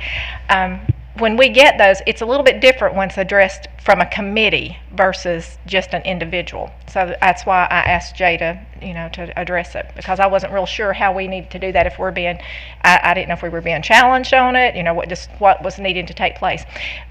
What really needs to be said here is, when you reference First Amendment rights and free speech, that doesn't protect this board from being charged with any type of distribution of pornography, which is where we got into some things that got into some schools. And that was where we started at. So First Amendment rights and free speech does not protect this board or the school system from being charged with that. And there were some very graphic, materials that were in some of these libraries. So that's where it started. That is the whole reason why the reactivation, is what I called it, of these committees that were always there in the school system, but just not as the larger group that used to be held. So that's just what we've done. It's really not anything that the school system hasn't always had here. We just had not been using it in the last 4 or 5 years. So any other comments or questions? Okay, Ms. Carpenter. And one thing, as you mentioned, and these principals and staff, they needed that we didn't have the documentation, and the principals and the staff needed this documentation put forth, which we have now. They didn't have anything to work with or didn't have the authorization set up, and we had to get them that information so they had something to work with when these incidents when something like this happened. So we Ms. had Carpenter, to I'm not do going to that. cut you off, but just so we can move on, but you're right, and we've talked about that several times, that this board has to operate off of laws, rules, policies, and procedures, and when there's not one, then we have to fill that gap, and that was what was going on with that. And I think somewhere along the line people didn't understand that there really truly wasn't a follow-through policy for some of these requests. Mr. Furr? I'm good. Go ahead. Is that good? Let's move on. Okay. Mr. White, thank you. Okay, board members, we will move to 7.01, which are our committee reports, and I'll begin with Ms. Adcock. Any comments, questions, reports on your positions? No, I don't have any at this time. Thank you. Thank you. Ms. Carpenter, anything from you? Just real quick, want to mention the school tools again. The WSOC 9 School Tools Project is underway this month and benefits the students and staff of Cabarrus County and Kannapolis City Schools. The Concord Afton Sunset Rotary Club is the nonprofit sponsor for the 5th year. Staple customers may buy a $5 pre-pack box of 19 supplies and put them in the 9 school tool barrel at the Carolina Mall, and other donation items also. Collection barrels or boxes are located through August the 15th, including Afton Home Stores in Afton Ridge. Afton Village businesses include the West Cabarrus Y, Chum Buddy's Ice Cream and Coffee, and the Wine Room. At local churches, St. James Catholic, Gilwood Presbyterian, and Team Honeycutt Allen Tate Realtors. Also, there'll be a drive-through school supply collection will be held Saturday, August 13th in Afton Village on Village Drive near the gazebo from 11 to 2. This is a very important drive. It's very important for these supplies. We know how hard times are right now with how much everything's costing, and these supplies go for all our children. So please, if you go to any of the places, pick up a few items and put them in these barrels. It's very important. These teachers, they always are buying supplies for our children. So please remember. Thank you so much, Madam Chair. Thank you. That was great. Ms. Blackwell. No new reports tonight. Mr. Furr. Nothing. Mr. Walter. Ms. Sandage. None. Okay, thank you, guys. All right, that will move us down to 8.01. We will have our guest speakers that want to address the board. And I'm just going to read the disclosure, and then we'll begin with those who have signed up. Each speaker will be allowed up to 3 minutes to speak, and an individual speaking for a group may be allowed up to 5 minutes at the discretion of the board chair. The speakers will be called in the order in which we receive the request. A person may not be substituted for a speaker, nor may one speaker donate time to another speaker. If a speaker runs out of time, then the speaker may leave the additional information with the board clerk. If a speaker or attendee willfully interrupts, disturbs, or disrupts this meeting and refuses to leave after being asked by the board chair, then the speaker may be escorted out and could be arrested for trespassing or disrupting an official meeting. With that, we will begin with speaker number 1, Brian Echevarria.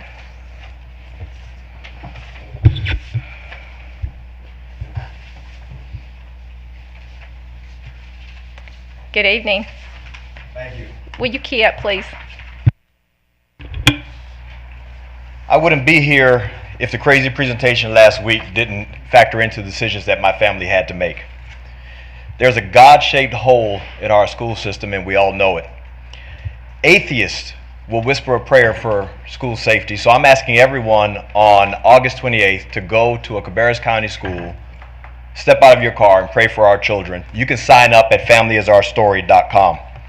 I'm running for the North Carolina State House to help my community. However, I have to be honest, the parents I speak with feel that some of you are on the board not simply to serve, but as a stepping stone. And it's as though your priority is to save face. And that's not something that the community wants and that we're pleased with, honestly. And if that feels personal, it's probably you. I love my children, and the future is simply too important for us to worry about offending people or for us to worry about how we're going to campaign. The fact is, racially divisive and destructive teachings must be rooted out. And as your state representative, I will win at the state level and bury this issue forever in North Carolina. Everyone is ready to move on. Cabarrus County is ready to move on for this, but we can't move on until BLM propaganda is out of our libraries. We can't move on until pregnant men are out of our elementary schools. And we can't move on until our children are not told that the Electoral College is racist. Now, it's interesting because my son is supposed to start at a Cabarrus County school this year. However, after being gaslighted last week with the presenter saying that CRT is only a college-level course, my wife and I decided that we didn't trust this board. What we decided was that the danger of racially divisive teaching, that the danger of having an environment that parents aren't respected in, with our parents' rights, that the idea that someone would keep secrets from parents instead of sharing so that we can help our own children. All of those things factored into our decision. We're not happy with it. All of that costs people like me a lot more money because it costs money to school your children outside of the public system.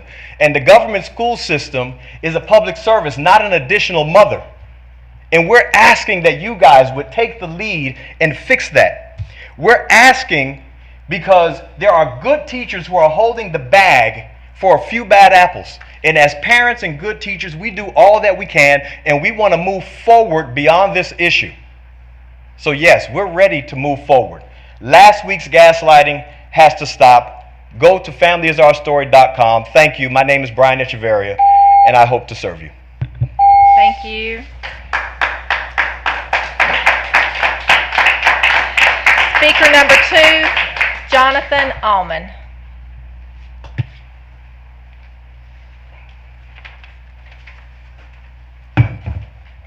Hope everybody had a good summer. It's always hard to follow Brian. I was going to start out reading a letter I saw in a newspaper from a nurse, but think it's going to take up too much time, so I'm going to go ahead and skip that. Speaking of nurses, do you guys watch the emergency Cabarrus Health Alliance meeting from 8-2? Currently, 1/5, 8 out of 40 school nurse positions have a vacancy in Cabarrus County schools. I wonder why that is. I came across another nice reading this summer, Brownstone Institute, more than 150 comparative studies and articles on mask ineffectiveness and harms. That's about a 70-minute read, but I can send it to anybody that needs it. From the Washington Free Beacon, remote learning was even more harmful than previously thought, research shows. Remote learning had an even worse effect on U.S. students' education than was previously known. New research shows K through 12 students who attended schools from home in 2020 and 2021 school year lost 50% of their typical math curriculum learning, according to a Harvard study first reported by the New York Times. Even students who went back to school in the fall of 2020 lost 20% of their typical math curriculum learning due to pandemic disruption in the spring. The learning disparities were the worst for poor Black and Latino students, a gap that one of the study's authors called the largest increase in educational inequity in a generation. But I guess nobody's really heard of Brownstone or the Washington Free Beacon. What about the WRAL? WRAL, getting students back on track from COVID learning loss, will take 3 to 4 years, state officials say. It will take students 3 to 4 years to get back on track learning disruptions caused by the COVID pandemic, North Carolina Department of Public Instruction officials said Monday. DPI leaders told State House Select Committee that they believe some literacy efforts are already resulting in positive outcomes, that lessons learned will eventually result better outcomes beyond just the next few years. Let's see. Who knows if that news is accurate? So why don't we go to Cabarrus Health Alliance says that you can go to the National Institute of Health for accurate information on COVID-19, considering the following sources. So if you go to the NIH website and you type in "What is the truth on COVID?" this article comes up. I'm going to read a few statements coming from it. The COVID-19 pandemic is one of the most manipulated infectious disease events in history, characterized by official lies and an unending stream led by government bureaucracies, medical associations, medical boards, the media, international agencies. We have witnessed a long list of unprecedented intrusions into medical practice, including attack on medical experts, destruction of medical careers among doctors refusing to participate in killing their patients, and a massive regime of health care. Wow, that went much faster than I thought it was going to, but you guys can check it out. I've told you where to go. As of today, these numbers are through March 1st, 2020 through July 30th, 2022. The survival rate of COVID is 99.148. Kids 0 to 17, 99.996. The survival rate 0 to 49 is 99.94. Why are we still having a 5-day quarantine and then 5 days back with a mask for something that kids have already been hurt so bad from? Thank you, Mr. Allman. And actually, I don't know if this is a question for the lawyers, but do you guys have the ability to differentiate from whatever the state's doing or whatever the CDC's doing? I'll tell you what, just send an email, okay? Thank you. That's okay. Thank you. You're welcome. Speaker number 3, Pam Escobar.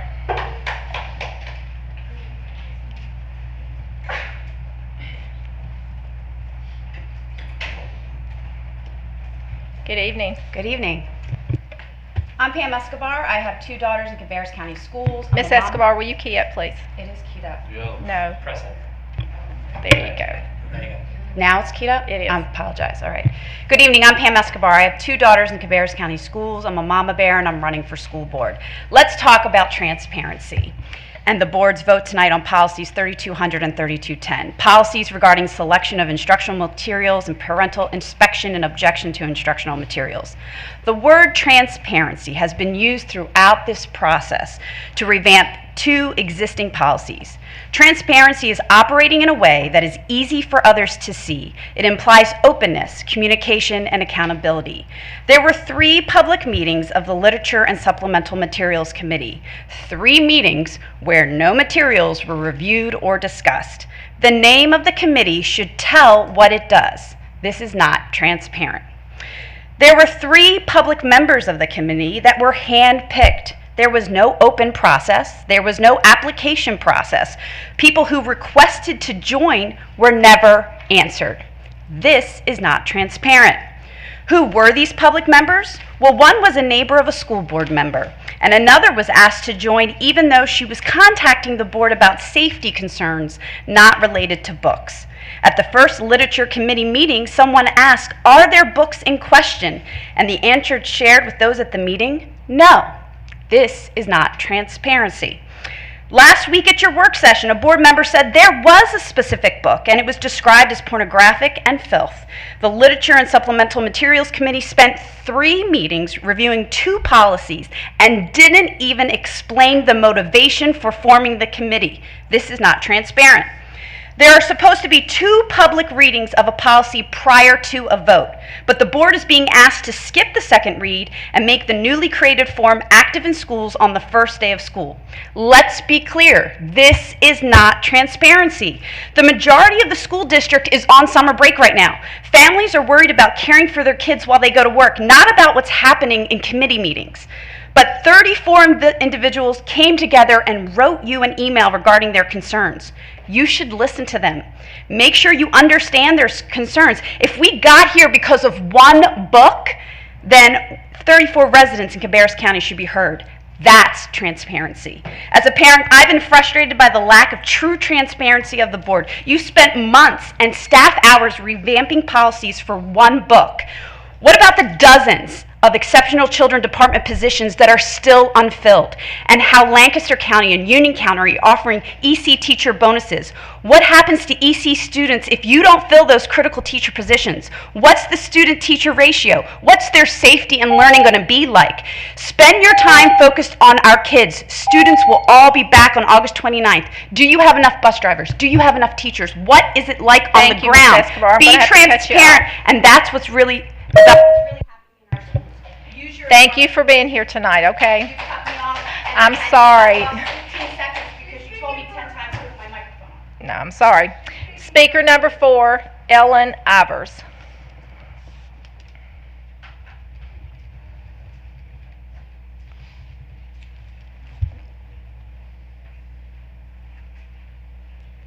Good evening.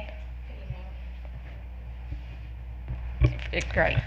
Hello, my name is Ellen Ivers and I'm a parent of 2 students in CCS. I am here to read an abbreviated letter that was sent to the board on August 4th with regards to policy 3200 and 3210. This letter was sent jointly by a nonpartisan group of almost 40 Cabarrus County residents. On July 12th, a group of us attended the Literature and Supplemental Materials Committee meeting. We appreciate these meetings are open to the public and provided an opportunity to make sure the policies put forth are fair and equitable to all students. We believe in safeguarding intellectual freedom in our schools' classrooms and libraries. We appreciate that you continue to invite the public to reach out to you directly. While we understand the committee was not formed with the intention to ban books, it is clear to us this committee has created a policy, if implemented, could allow for books to be removed for all students in the county. We understand that the policy contains safeguards to ensure that the book is carefully considered before removal. However, we are concerned about what could happen if a book moved through an appeal process to the board without a clear checks and balances laid out in their own processes for the policy. CCS schools already have policies in place that allow parents to request an alternate material for their child if they are uncomfortable with an assignment. Why is this process change needed when there is already systems in place to deal with parental rights? In addition to lowering the quality of education for all students, book banning policies increase the marginalization of vulnerable students such as students of color, LGBTQ+ students, and ESL learners. It is critical that we consider their voices, histories, and experiences. However, these perspectives have not yet been highlighted at our school board meetings, and we fear that their voices are at risk of being banned in our classrooms. We are concerned about the economic consequences of a deteriorating school district could have on students' future career prospects. We fear that the policy will contribute to the attrition of first-rate, qualified, and diverse teachers in Cabarrus County. If these proposed changes move forward, we would like our 4 most pressing concerns addressed by the board.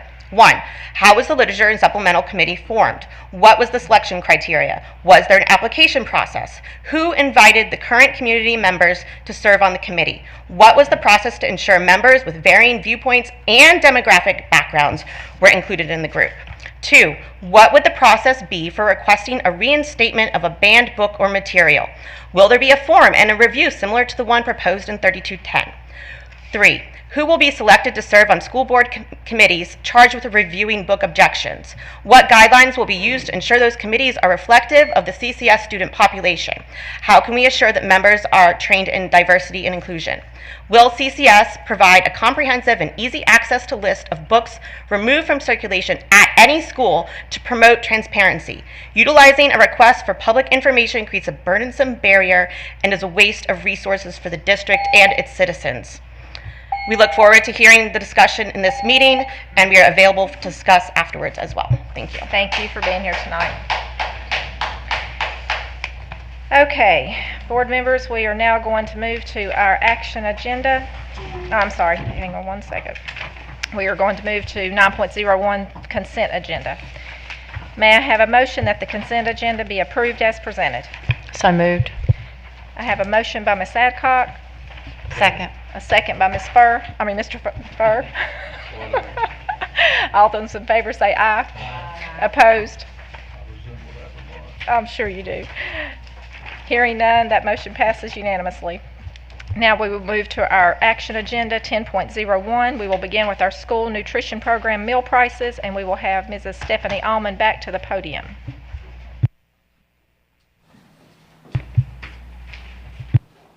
Good evening. Good evening. Ms. Allman, any comments or questions from board members? I have not heard of any. Okay, great. I'm going to open the floor for discussion, and I'll begin with Ms. Adcock. I don't have any questions or comments. Thank you. Ms. Carpenter? One thing I wanted to state, again, nothing has changed on the bill that is in Washington. That is correct. That's correct. That is correct. And two, you said at this point you have no numbers on how many really that have applied for free and reduced lunch. It changes so quickly. I don't have any numbers as far as what they are today, but I will email that to you tomorrow. And you said roughly with this 10%, that would be roughly $250,000, correct? Yes, ma'am. 225. 225. Yes, ma'am. And what originally you said was going to be about 1 million that you were needing for your program. So that's really less than a third of what you were going to need to meet the needs of your program, correct? That's correct. The million is an estimate. Is an estimate, but it's still less than a third of what you were going to need. Okay, yes, that's ma'am. my only question. Okay, great. Thank you. Ms. Blackwell? No questions, thank you. Mr. Furr? No questions. Mr. Walter? Yeah, the law says we're supposed to increase it. Is that right? Yes, we anticipate that the prices will continue to increase as suppliers enact emergency procedures to be able to charge higher prices But to school the districts. minimum we can increase it is 10 cents. Is that what you told us before? No, there's not a minimum. That is up to each board, unless you're working under the paid lunch equity. But you are not. Are we into that? No, we're not into that. You don't have a maximum or a minimum right now.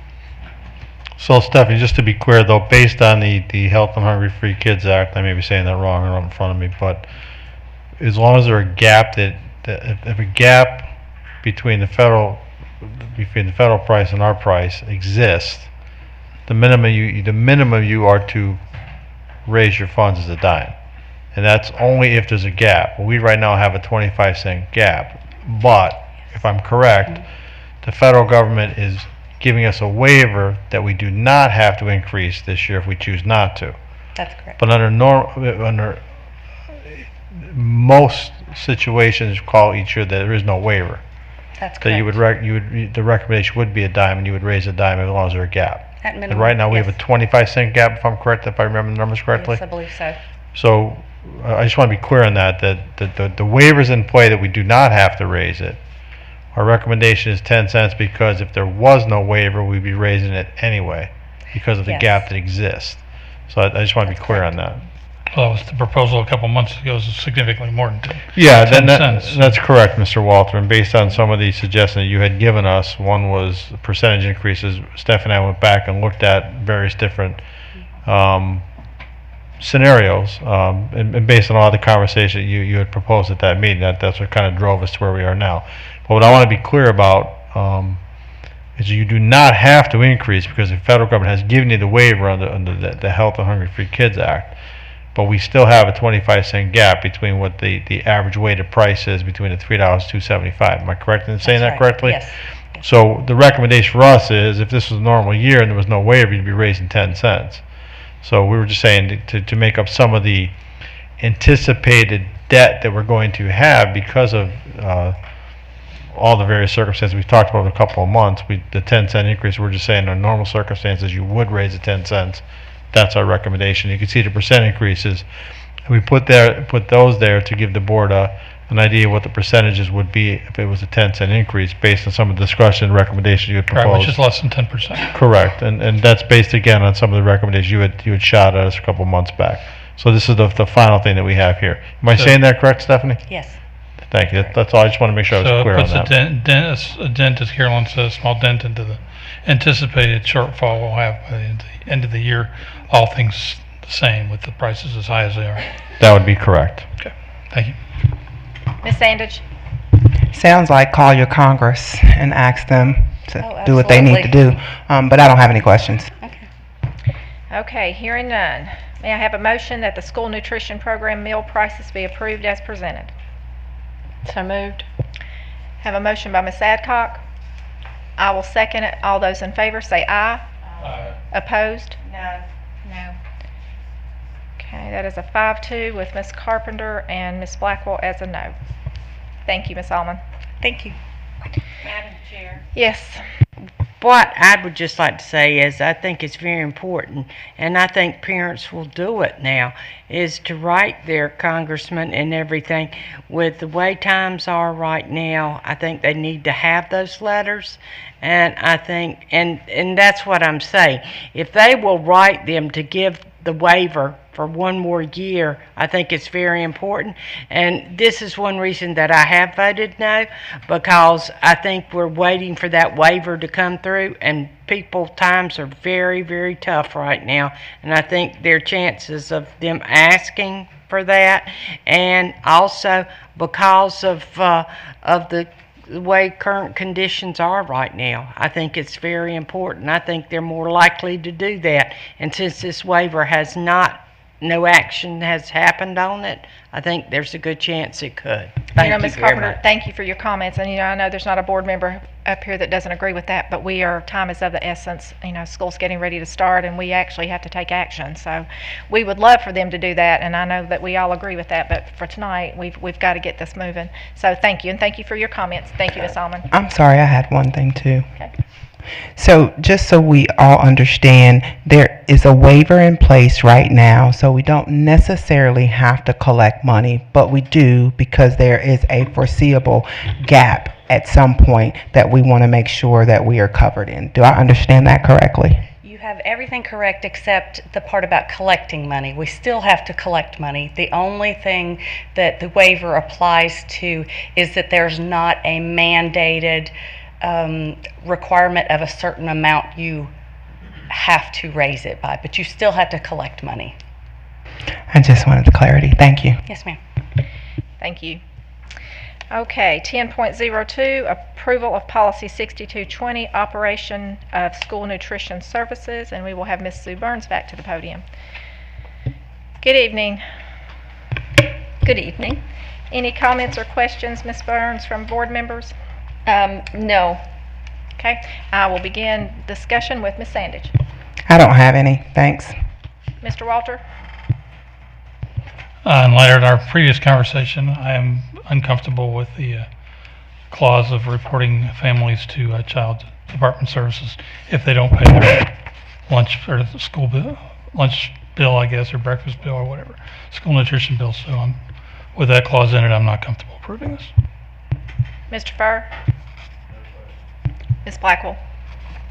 I don't have any questions. I've already spoken to some folks to clarify some things for me, so I'm good. Thank you. Ms. Carpenter? No questions. Ms. Adcock? No questions. Okay, hearing none.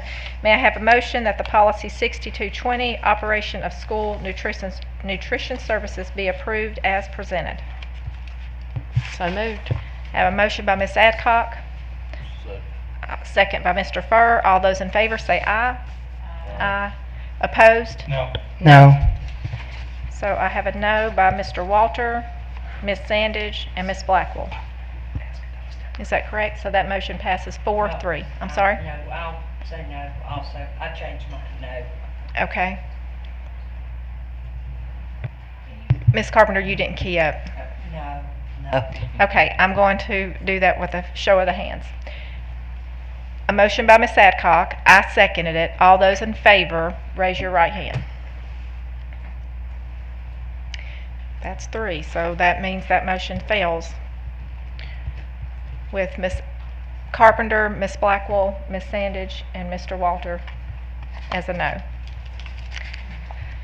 So, Ms. Grimsley, I'm not sure what we do with that when it does not pass to second read. Mr. White, we may need some, or Mr. Vogel, some guidance. No, I would say that the policy does not get revised. It hasn't passed on first read, so it cannot move on to second read. The policy had proposed revisions, so now the policy 6220 as it was in the policy book remains, and the revisions are not made. So, and remind us again, were those state recommendations, or is that just an update? Yes, it was, let me find that here. They are PLS updates, the increasing the amount of child nutrition operating balance required in order to assess indirect cost to program. That is a requirement, that is a state law. And then the other changes, they were minor editorial changes. The change that Mr. Walter referred to was not actually a change. It's been in the policy for previous revisions, and I'm not sure how long it's been in there. And we had added in there from his concern last week before it came to first read, and it was pulled off. On page 3 of 4, in that middle paragraph where it talks about if a parent regularly fails to provide meal money, does not qualify for free meal benefits, the school nutrition director shall inform the principal, who shall determine the next course of action, which may include notifying, we added local Department of Health and Human Services of suspected child neglect consistent with policy 4240-7312. So it does not say that if a parent is behind a little bit on these are extreme circumstances. What it says is that they may do that. If the board wanted that removed, that would be something else, maybe a motion to remove that one paragraph. But I'm concerned because we do have some changes in here that we thought we would have in place when school started. So, Ms. Burns, I want just clarification. Is that portion of that that Mr. Walter had an issue with, is that a state requirement, or is that verbiage local?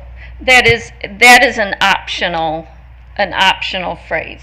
Am I correct in that? Yeah, you're correct. It was just intended to direct the reader to policy 4240, which sets forth the parameters of how a school district staff member must exercise his or her discretion in reporting to DHS.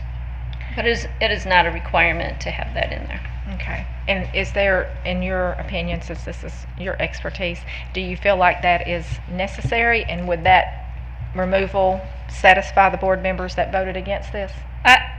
In my opinion, but I'm only me, I think allowing families to know what the options are and what possible consequences could come from denying their children to eat lunch or providing for them in other ways, that it is possible that they could be reported under policy 4240. I think the insertion of that proposed phrase was meant to accommodate Mr. Walter's concerns, but apparently they did not. So going forward, since this first read, proposed revisions to this policy failed, I think Ms. Burns and I, on behalf of the policy committee, would welcome the board's input. You can provide the input to us, you can provide the input to Dr. Kopicki, and let us know if or how there's any way this policy could be revised differently so that the policy committee could take it up, or whether you just flat out do not want it revised at all, in which case we won't. Okay, let me just kind of get a little bit of a consensus. Is that the area that was the issue with all of you that voted against it? It is. Ms. Carpenter? That was one of my biggest concerns, and I'm just wondering with that if that could be where you've got in that particular area, if you could go and just put where it says that. Well, let me just, because this will have to go back to the policy committee for sure, so. Okay, because I didn't know if we could just take out and well, I'll tell you what, let's do this. Who's the board members on the policy committee? Ms. Sandage and you, that's why and I've added Mr. Walter. Okay. So let's just let it go back to the policy committee and let's just start the conversation. If that's the only one until September. And you need this tonight, right? Ms. Grimsley, my recommendation would be to pass the changes that we have recommended, and it will go back to policy committee the next meeting. Because if you don't pass this, that phrase is still in there. So that was not new. So that's well, that's still my point exactly. What I was yeah. going to say. If we do nothing, it definitely stays. So that's why I'm not sure what the board members that voted against it want to do. Right. I So would strike the sentence. What I was saying is where it says pass it and then just bring it back. Stop it at it says the school nutrition program should inform the principal who should determine the next course of action, period. And stop it there, and then it says parents are expected to pay, and then pick it back up to say parents are expected to pay all meal charges in full by, but just take it out and come back where parents are expected to, but stop everything, take everything else out. Follow what I'm saying? If you make the motion, I'll second it. Okay, well. That motion failed, so I will entertain another motion. I make the motion to accept it with that change. Okay, Second. I'm going to, now I need to make sure, are all the board, did you key up here? Okay, I would make the motion to take the policy and then take out that part to say, to delete, where you would delete, let's see, where did I find that? To take out the phrase, let's see, to stop it at, You had proposed stopping it at the phrase. There's a comma there. Course of action.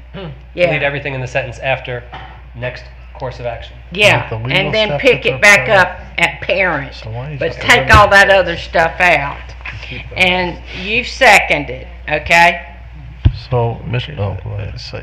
Okay. Can I ask a question after Dr. Kopicki? Well, here are my thoughts. I think if I'm hearing the board correct, I think the issue was with the legal steps to recover unpaid meal charges. Is that what we're kind of upset with? I'm okay with that. Okay, I have some hesitation when you come to local, part of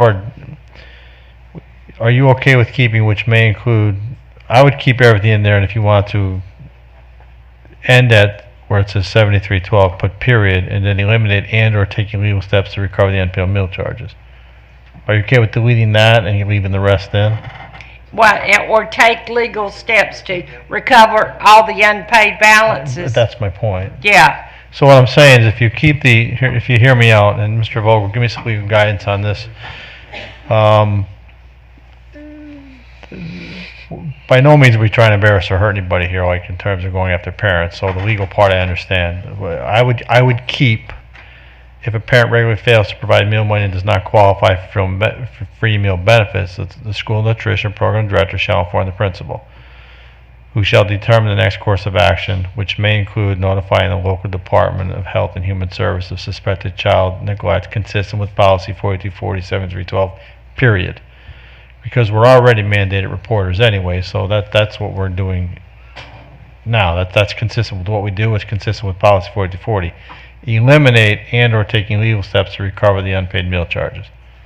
And if we did that, are we comfortable as a board to make a motion to pass that at that point? I'm not if that tool isn't specifically addressed in the policy. Obviously, if a staff member feels somebody's being neglected, they're going to required to report that, but it doesn't need to be here. I don't need to threaten to report somebody to DSS because they can't fund their lunch money, and it doesn't even give them a specific time. It's very vague. Okay, so are we good with Ms. Carpenter's stated motion? And Mr. I just want to make a comment. Okay, go ahead. No, I guess what I'm trying to understand, which I don't know, but this has been policy for a good period of time. Right.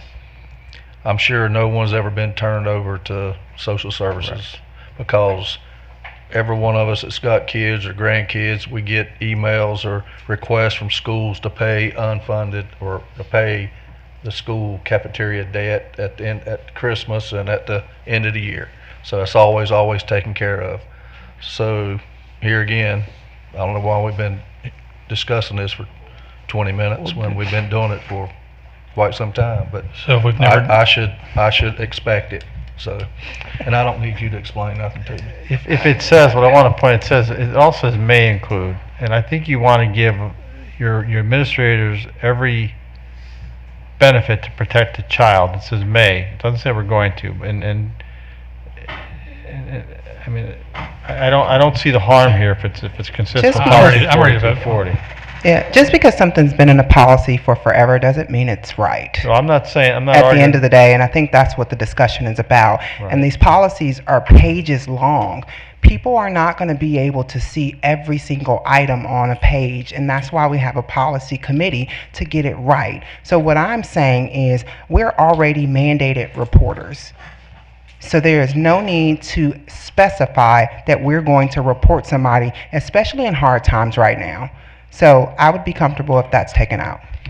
So that's the motion on the floor, and it's been seconded by Mr. Walter. I'm going to call time on the discussion. All those in favor say aye. Aye. Opposed? Who's my opposed? Ms. Adcock? Who else? Mr. Furr? Okay, that motion now passes 5-2. Ms. Grimsley, can you clarify whether that was a passage for first read and temporary approval to go into effect immediately, or?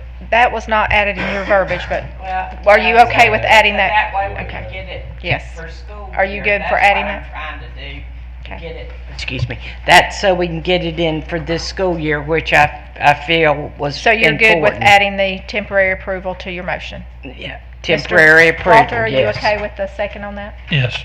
Okay. All right, we are good. Okay, and going forward with these other items, it's important to specify first read and temporary approval if that's what's intended by the motion. I will make sure that's in the motion. Mr. Grims, Yes. I wouldn't feel right if I didn't say this. I respect the board decision, but I do not agree with it. I think you should keep it in there. It keeps good communication going with the program director and the principal. There's a reason it's in there. I think we need to really start thinking about nitpicking policies. We have committees that are in place.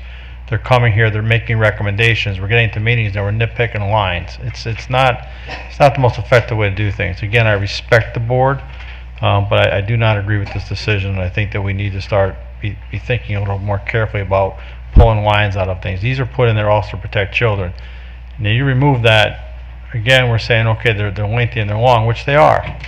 Some read them, some don't, but that's in there pretty clear. It gives the program director a chance to have a conversation with the principal to talk about a child, to protect the child. There may or may not be something going on, but you want that language in there to give protection to the child so that a conversation takes place, so communication takes place.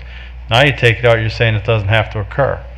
And it's not that simple. I just think that sometimes I just think we're nitpicking things. I just want to be clear about that. Okay, thank you. You're not at the policy committee meetings, aren't you? Either. I read the policies, Mr. Walter. That's insulting. I disagree with the decision, okay? But I will advocate for children every step of the way. And this, I don't agree with the decision. I respect the decision, but I don't agree with it. But do not sit here and insult me. That's it's not going meant as overboard. an That's an insult. insult. When you I'm say I gonna don't read call the time on policies, It's not meant that's that way. Don't insulting. take it that way. Well, I'm that's gonna what you say- said. Calling time on the discussion, guys, okay? And we're going to send that back to the policy committee as well, okay? Yes. Correct, in September. Do you mind if I just verify what happened? Yes. Okay.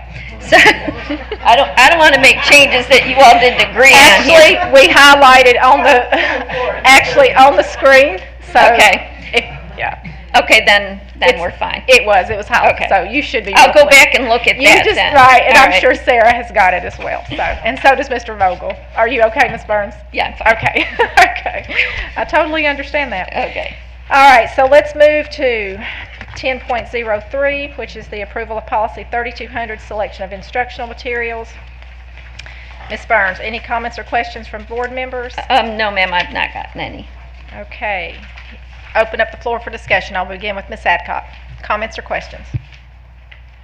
I don't have any comments or any questions on what we have here. I think more just of a statement of, do we need to look at this further? Is there anything else that we want to do to change verbiage? Do we want to make sure that whatever these people that have brought this before us tonight, is it something that needs to be clarified just so that, the public and our students have that information? I'm sorry, but I need you to clarify what you're actually saying. So are you saying this needs to go back to the policy committee, or are you saying that we need to do something additional? I mean, it's coming to us for approval. It's already been to the policy committee. What action would you like the board to take? It was just a statement, so it wasn't an action. But I mean, what would you like us to do if we're going to approve it tonight? What are you wanting to have happen if we're not going to approve it? Is there anything in the policy, and I guess if one of the attorneys want to come back up here, is there anything in the policy that could be changed that would clarify better about the book banding that people keep saying? Do we need to put language in the policy that says this is not book banding, this is not removing books at our leisure? The policy committee's view is that this policy, the revisions to this policy 3200 does not address book banning. It just sets forth procedures. It has checks and balances regarding the selection of instructional materials and describes the different types of instructional materials. Some are selected at the district level and some are selected at the school level. So it goes through kind of procedure and process and composition of the committees that select the materials. That's what this policy is, policy 3200. There's nothing in there about book banning. 3200 isn't about removal. The next policy that we'll look afterwards is about parental objections and review of instructional materials. But that's not this policy. Thank you for clarifying that. You're welcome. Ms. Carpenter.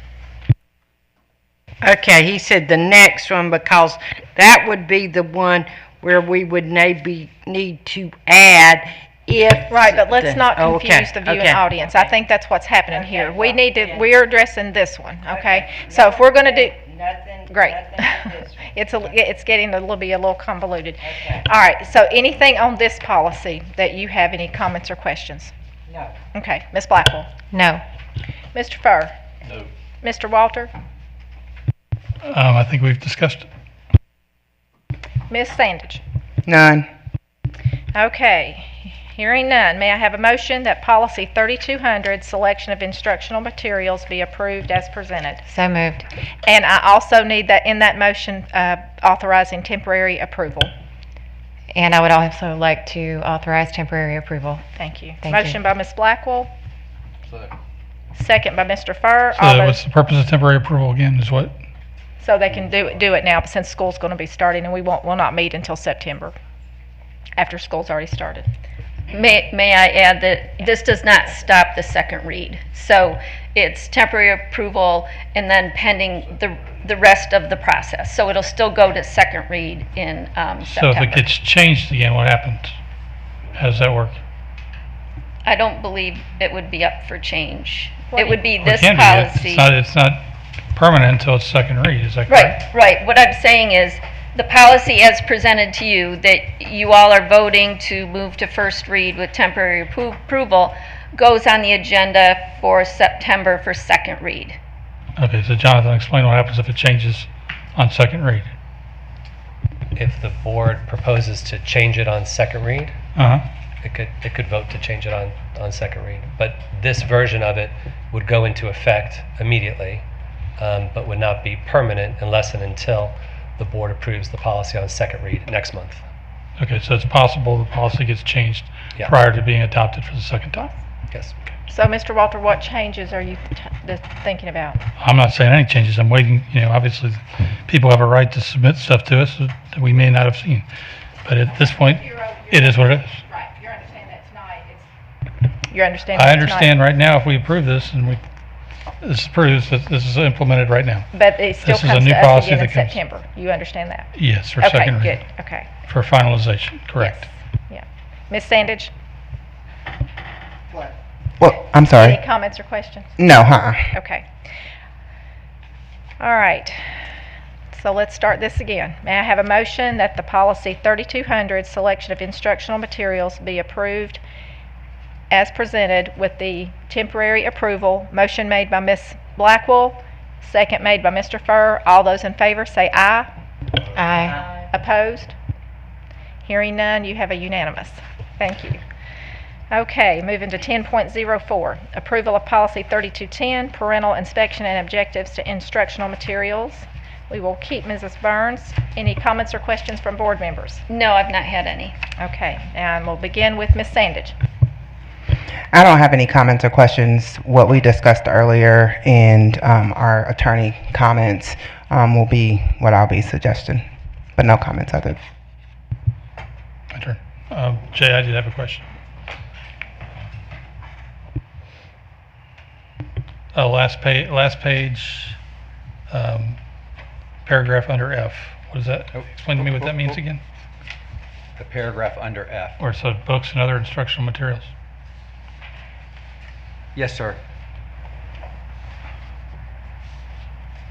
Books and other instructional materials, that is one thing that the literature committee was talking about, is that that they may only be removed for legitimate educational reasons, which is subjected to the limitations of the First Amendment. Yes, sir. So they would have to come So you just can't go in there tonight and say, I want to pull off the grapes of wrath, and we're not going to we're not going to keep it on the shelf.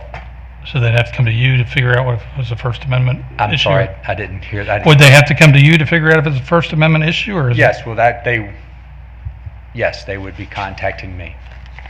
Okay. Mr. Furr? Nope. Ms. Blackwell? No questions. Okay, but you had said we don't have something in place at this point. If something has been by this committee taken off or voted to be taken off by this, to put something reconsidered and put back on. So we would need to ask that committee to do that, correct? Yes, but may I respond this way? Yes. You referenced this committee, so I want to make certain when you say this committee, it is the Reconsideration Committee at the school, not this committee being the Literature Committee. Well, you So- tell me. I'm not sure. That's what I want to make certain. So if I were to object about the grapes of wrath, what would happen is I would write to my home school and say, I don't believe I don't think the Grapes of Wrath is an appropriate book. It would go through the Reconsideration Committee at that school. It would not go to the Literature and Supplemental Committee. Okay? Yeah. So when you say this committee, I want to make certain you are talking about or referencing the school's Reconsideration Committee. They would look at it. If they believe that it's not educationally suitable, it does not meet North Carolina course of study, if it does not have the educational goals of this district, and it's removed, if a parent wants to reintegrate it back into this curriculum or back into the library, that aspect has not been addressed by the Literature Supplemental Materials Committee because they weren't tasked with that. This board can say, we want you to look at this topic. How does that look? And what are some suggestions? So that's what I'm referring to. Yes, so ma'am. That's the one. Okay. So we need to get them to meet. So we would need to approve this and get the supplemental You materials. can say we will approve the way it is temporarily. It'll still Okay. be second read, and then task the Literature and Supplemental Committee to look at that issue, and if there's any other issues that this board wants that committee to tackle, to address in Okay, future so that meetings. does need to be a separate. That's on a item. separate Okay, matter. Thank you. So that's what I would suggest us do. Okay. Thank you very much. Yes, ma'am. Ms. Adcock. Just ditto what Ms. Carpenter just said. And while you're on that point, and I believe that not only that one topic, but there may be another topic that was raised in the questions from this group of people that you can task. And I think that is something that the board, tonight may not be the night to debate what all this committee needs to look at, but that is one of the topics that they raised. And Jay, if you will, I still think people are getting really confused about what's going on with the committee, with our committee, that it is only addressing board policy. Correct. I think that is getting to be, we are all, with all the comments and statements, I think it's going to even be more confusing than we started out, because I think just the clarification statement that this committee is only addressing board policy. What is there is the procedures and the processes that we have in place right now for reviewing any of this or any of the process they're doing. Is it what we need to have, or is it not? Correct. That is the issue. It is not about pulling materials or It is doing not. anything else to review materials. That is at the campus level. And I think that needs to be made very, very clear. You're correct. Okay, great. All right. Hearing that, may I have a motion that policy 3210, parental inspection and objection to instructional materials, be approved as presented with a temporary approval? So moved. I have a motion by Ms. Blackwell, a second by Mr. Furr. All those in favor say aye. Aye. Opposed? No. I have Mrs. Sandage saying no. Motion passes 6-1. All right, we will keep you for 10.05, approval of policy 4240-7312, child abuse reports and related threats to child safety for second reading. And I will open the floor for discussion. Ms. Burns, any comments or questions? None in addition to the ones that Mr. Walter had last week that I responded to. And those were all addressed. Okay. Ms. Adcock, I will begin with you. Don't have any comments or questions. Ms. Carpenter? No question. Ms. Blackwell? No, ma'am. Mr. Furr? No, ma'am. Mr. Walter? I'm not going to object this time, but I do think it's a complicated situation where we're having staff make reports.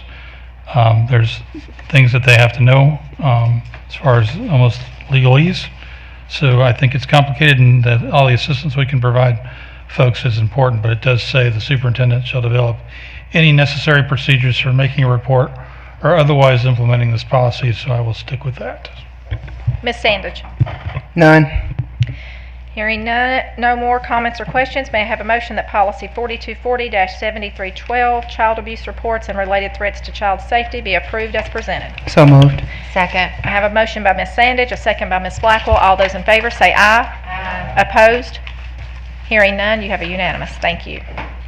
Was that also temporary approval? I probably did not add that again. So I'll add temporary verbiage, and Ms. Blackwell, no, Ms. Sandage was my motion and Ms. Blackwell was the second. Do both of you agree to that? Yes. Okay. Everyone else okay with that? Okay, we're good. Okay. Thank you. Okay, and with that concludes our business for tonight's business meeting. Board members, may I have a motion that the board convene in closed session to consult with an attorney and preserve the attorney-client privilege pursuant to General Statute 143-31811A3, and to consider confidential personnel matters pursuant to General Statute 143-31811A6. So moved. Second. I have a motion by Ms. Adcock, a second by Ms. Blackwell. All those in favor say aye. Aye. Opposed? Hearing none, we will move into closed session, and we will say goodnight to our viewing audience, and we will see you at our September work session meeting. Thank you and good night.